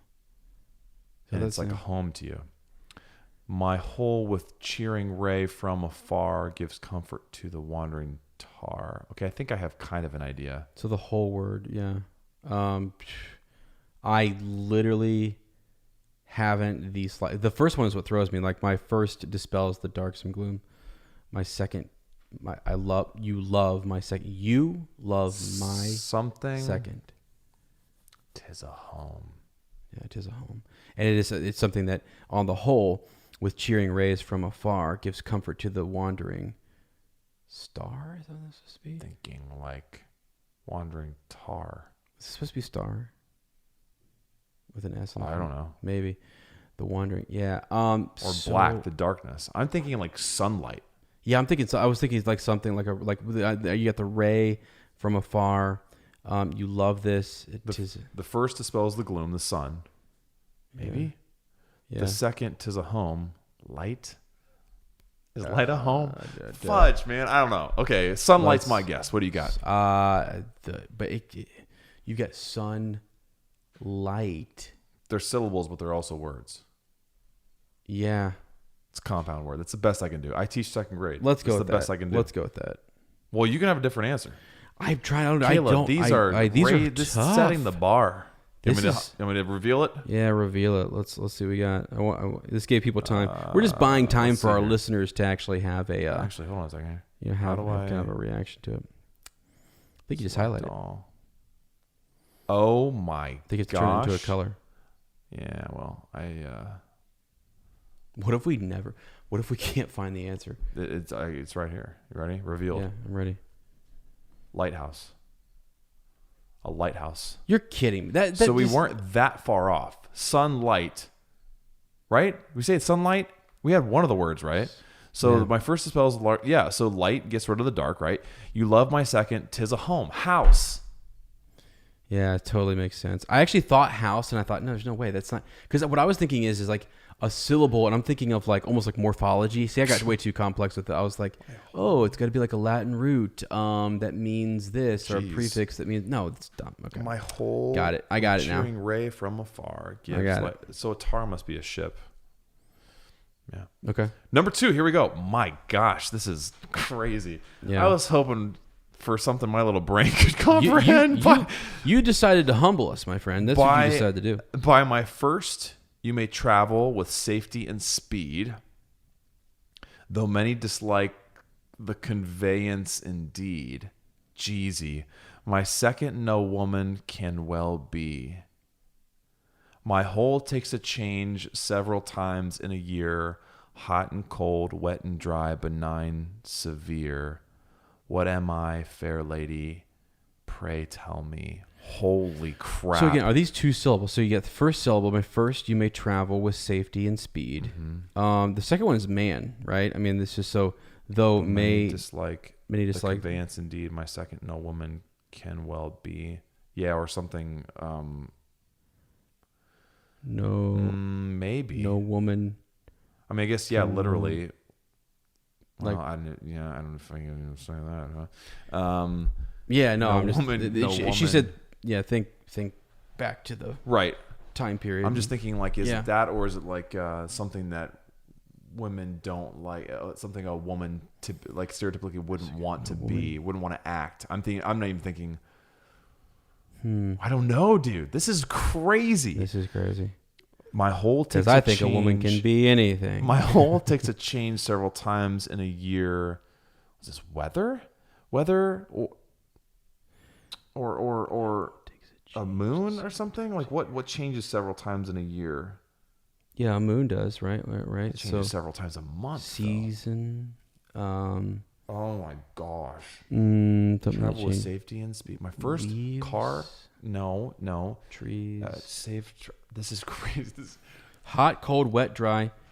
Wow. What am I, fair lady? Pray tell me. These are fascinating. Hot What and cold, am- wet and dry, benign, severe. What? Those are all opposites. By first you may travel, though many dislike the conveyance. I'm terrible at this. So what? So it's something that you can use to travel, but people don't like the way it. Travel with safety and speed. My second, My no first, woman can well be. safety and speed. And during that time, like, is it a... God, is it Hey, a I got it. No coach? woman likes to be What is it? horseback. What? Dude, I don't know. I'm scraping. Reveal I'm this one. scraping my brain cells. Reveal. Season. We said season. Didn't we say that? Hold on. No, we didn't say that. C is the first. Yeah, I said. Dadgummit. I said. We said season. We didn't actually nail that down. But like, no. No, and what then was a I sun. saying? Seasons. And then Seasons change a year. That's what we said. We said that. We did. We got that one. I'm giving us that I guess one. half point for that one. We did say season, but we didn't think No woman can be a sun. Yeah. That's it. Okay. My whole C can is- change several times in a year. Season, hot and cold, wet and dry, Dang, benign, these are good. severe. We Dang. got that one though. It kind of Ez. We sort of did. All right, I'm feeling confident. Stretching. Okay. Now this third one. We got to get it. Okay, this one was featured in the novel Emma by Jane Austen. Have you read Emma? I no, have not. I did not. Okay. It's already too many words. My first displays the wealth and pomp of kings, crown. Lords of the earth, their luxury and ease. Or throne, right? Crown of throne. Another view of man my second brings. Behold him there, the monarch of the seas. Monarch of the seas, crownship, throneship, sea, vessel. But Poseidon. But united what reverse we have. Man's boasted power and freedom all are flown. Lord of the earth and sea, he bends a slave, and woman, lovely woman, reigns alone. What the? Thy ready wit the word will soon supply. May its approval beam in that soft eye. What in May the its fudge? approval beam in that soft eye. My first displays. Okay, so let's. Okay, Jeezy cow. My first I displays. like crown. Wealth and pomp of kings. Lords of the earth, their luxury and ease. Gold. Lord. Another view of man, my second brings. Behold him there, the monarch of the seas. Okay, so like a sailor? Like what in the world? Monarch of the seas. What is king of the oceans? Is that a metaphor? So the first would be crown. I'm trying to think. It might not be crown either, though. Maybe it's an idea. Maybe it's an idea that personifies the wealth and pomp of kings, lords of the earth, their luxury and ease. Dadgum, dude, this is insane. What displays the wealth? And then listen, dude, here's the crazy part. So instead of my whole, it's united what reverse we have. Ooh. So it's almost like a oxymoron, right? Or hypocritical. Man's boasted power and freedom all are flown. Lord of the earth and sea, he bends a slave, and woman, lovely woman, reigns alone. Lord of the earth and sea. Marriage. No, that makes no sense. Thy ready wit the word will soon supply. May its approval beam in that soft eye. What in the world, dude? Man? These are insane. You know, people are sitting there going like, guys, it's not obviously that hard, right? You know, come on now. Like, do you have any guesses? Honest to God, my first displays the wealth and pomp. No, I'm gonna start throwing out just words. Crest. Is it a crest? Crest. Another man. Crest. What could? Crest ship. I'm saying crest ship. Are you kidding me? No, thy crest ship, my friend. What is going on? You got to take a guess. You got to be bold. I am gonna go with. If it's something to do with crown, I'm gonna be pissed. Lordship. Maybe lordship. Does that sound right? Let's try it. I am fascinated. Courtship. What did I say? I said lordship. What you said marriage earlier. No. What did I? That's something with ship, didn't I? Yeah, crownship. Crown ship earlier. Crown ship. What is it? Let's see. It's courtship. It is. I just said that. Courtship. Yeah. Okay. I thought you could see me highlight it. I'm sorry. No, I just highlighted it. Okay. There you go. Courtship. Ooh, okay. So that makes total sense. I had lordship. That was close. And I had crownship. That's pretty good too. That's not even though bad. It's not a thing. We're getting there. Courtship. God, yeah. Good my first displays the wealth and pomp. Yes, in court you would. Yes, Catherine. We just watched The Great. Yeah. I should be thinking about that. Lords of the earth, their luxury and ease. Yeah, when you're at court, it's no problem, man. Okay, so wow. Talk about a humbling experience here, Kayla. Definitely feel like a Baggins now. I definitely would not have gotten the ring from Gollum. Those are yeah, we'd be soup. I'd be soup. We would have been soup after the first one. That was so much fun, though. Talking about brain exercises, right? Especially after we've just done everything we just did. Like, that was kind of wild. So Lighthouse. It was the answer to the first. The second is season. And the third is courtship. Those are I'm gonna look up some That's cool. charades. The answers are like hidden from us, so we can't not that I would. I would never cheat. No. Well, you don't look at the doc before we even start an episode. I did look at the doc on this one, and I did see that the answers were hidden. Don't give away the illusion. But I'm just joking. You're fine. All right, my friend. How can our friends share the load other than sending the most ridiculous riddles of all time? Yeah, no, I think this is awesome. To show our Hobbit-see. really, Yeah. I don't know what we're displaying there. And Riddles in the Dark, we're just in the dark. Just totally like, but anyways, no, friends, awesome. we are excited to actually start this, this big episode for us out the gate. The next couple chapters are not this big. Yeah. And we want to spend some quality time on it. We got a lot of energy. We're excited. We're pumped. Yeah. Here's what you can do. Honestly, we are, you probably heard about this in the previous episode, which is we have a big LAP4 event. We have some really cool Patreon rewards there for that event that you guys can kind of check out. We'll detail more of that kind of as we go, but Patreon is updated with some cool, fun stuff. We're working on some neat stuff there. So you can follow us on Patreon. You could support us there. You can follow us on Instagram and Twitter at UpTalkinTolkien. You can tag us, right? So as Loader on Prime gets more stuff, tag us in that. Again, they listen to the podcast. I don't know if you guys know this or not, but they actually listen. They write us. They write for us. They're writing us into the show actually as well, which is pretty cool. Yeah. So they created. I think Tom Shippey. I think that's actually why Tom Shippey left. Wow. It wasn't Corey Olsen who fired him. No, it was us being written into the script. Lane fired Tom Shippey. I think actually this is one. So this is pretty high profile. Russell Crowe has been cast as Ezra. Yeah. Yeah. And John Malkovich has been cast as me. So pretty spot on casting. But spot on casting. Yeah, it'll be interesting. Yeah. So, so don't forget to do that. Tag us. Honestly, do follow us on our social medias too. So you can kind of find, if you go look on at Up Talking Tolkien, you can find Lane's social media. Mine, I'm on there as well too. We have a couple like fun side projects that we do have some so what's fun yours? side. Yeah, actually, so this will be a lot of fun, and this is great out the gate. I'm in a lot of different fandoms. I love to talk about various, whether it's Star Wars, Game of Thrones, Wheel of Time, whatever. I'm into all sorts of stuff. So I just started.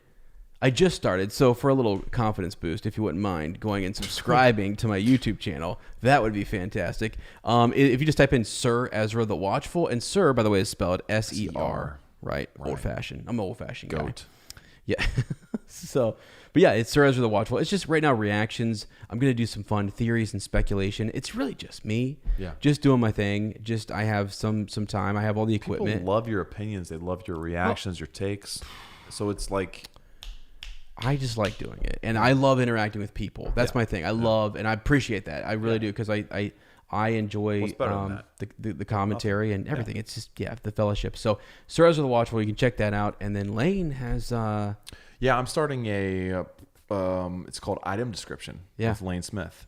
I just love, my whole life, what did my mom used to call me? She used to call me a gear guy. Yeah. I love details on just all kinds of stuff. Item Description is going to focus kind of around like clothes and shoes and watches and coats. Dude, you guys know how big I get into the details, and a lot of I think of Nicole Whitaker, and I was talking about my obsession with coats on some episode, and she commented on something like, "I feel you on the," and even like having duplicates of some things that I like so much, I want to have backups, whatever. But when I find something I love that's well made and crafted beautifully, I gush over the details. So right now it's just an Instagram account, so at Item Description. But Ezra and I are going to try and do some like videos. Yeah. And the whole point really, honestly, is to encourage you to go out and find things that you're passionate about. Yeah. Like in terms of clothes and handmade goods and things that are made with the type of quality that can last a lifetime. Yeah. And honestly, a lot of it might sound like a stretch, but a lot of it does kind of come from Lord of the Rings, right? My favorite jacket of all time is my favorite because it reminds me of Strider's Ranger coat. Mm-hmm. And I think of it as it's a modern day. If I walked around with Strider's coat, I'd get a lot of looks. Yeah. And it probably wouldn't be the most comfortable just because it's so out of time. Yeah. But this jacket I have, for me, is the equivalent. Right. Right. And so anyway, it's kind of started with that, and well, I guess it started back when I was a kid, but it's sort of taken on a new life in terms of like, an interest in fashion and all these different things. So Can I make a plug for it too? and I kind of inspired you to do what? You did. You inspired me to buy a jacket, which we are going to review. We are going to review. It is legitimately amazing. Yeah. I cannot wait to get it. Honestly, Lane has inspired me to kind of say, hey, you feel good. Like when somebody like you says, hey man, let me put you in this nice jacket. It's well made. And you start to go into kind of like who made it, the history behind it. Yeah. All that kind of stuff, its uses. You're like, wow, there's some real quality and care that went into this. And I love that about you. And we were in here just talking about the make of your rugby football and things. Like you're a guy who sees that kind of stuff. And I'm telling you guys, it is going to be fantastic. And there's some fun hidden gems that I know you have planned for that. So item description is going to be... Thanks, brother. It's going to be a lot of fun. I love details, and I love just... Because I think we gloss over them so quickly, but I love just sitting down and appreciating a detail and talking about it with people and thinking about why we enjoy the things we like. And so really what I've done is I've discovered these companies that make things that I love. Yeah.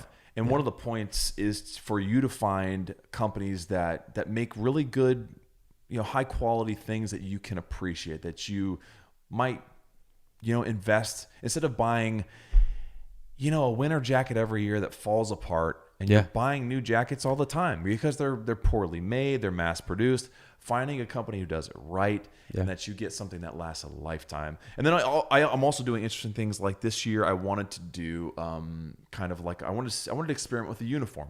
I wanted to see if I could do my own kind of version of a uniform as a teacher, and honestly see if wearing so I picked a color that I liked and I went with that, and I got.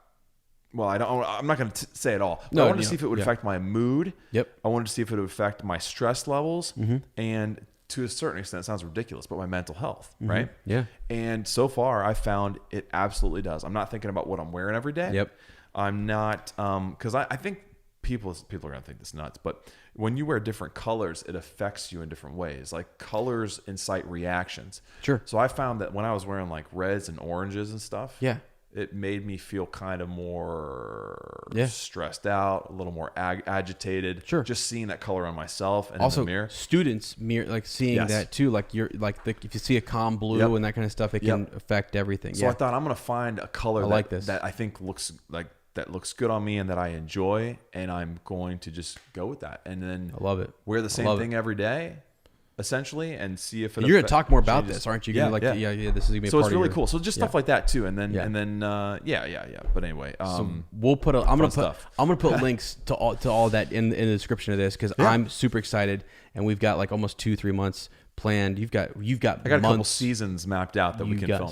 So which would be great. The trick will be us getting time to actually film it. Yeah, we have to take some time, but it'll be one of these days. We'll get it. Very soon we'll get it done. It'll be cool. Yeah. Last plug I want to make. First of all, shout out to Heather Garrett, who literally just followed me on YouTube. Woo! At Ezra the Watchful. So that was hilarious. Thank you. Right during the show. No, so seriously? She's still on Discord. Yeah, she's still on Discord. God bless her. That's awesome. She's super cool, by the way. You gotta go check out her own stuff. She does some really cool cosplay stuff.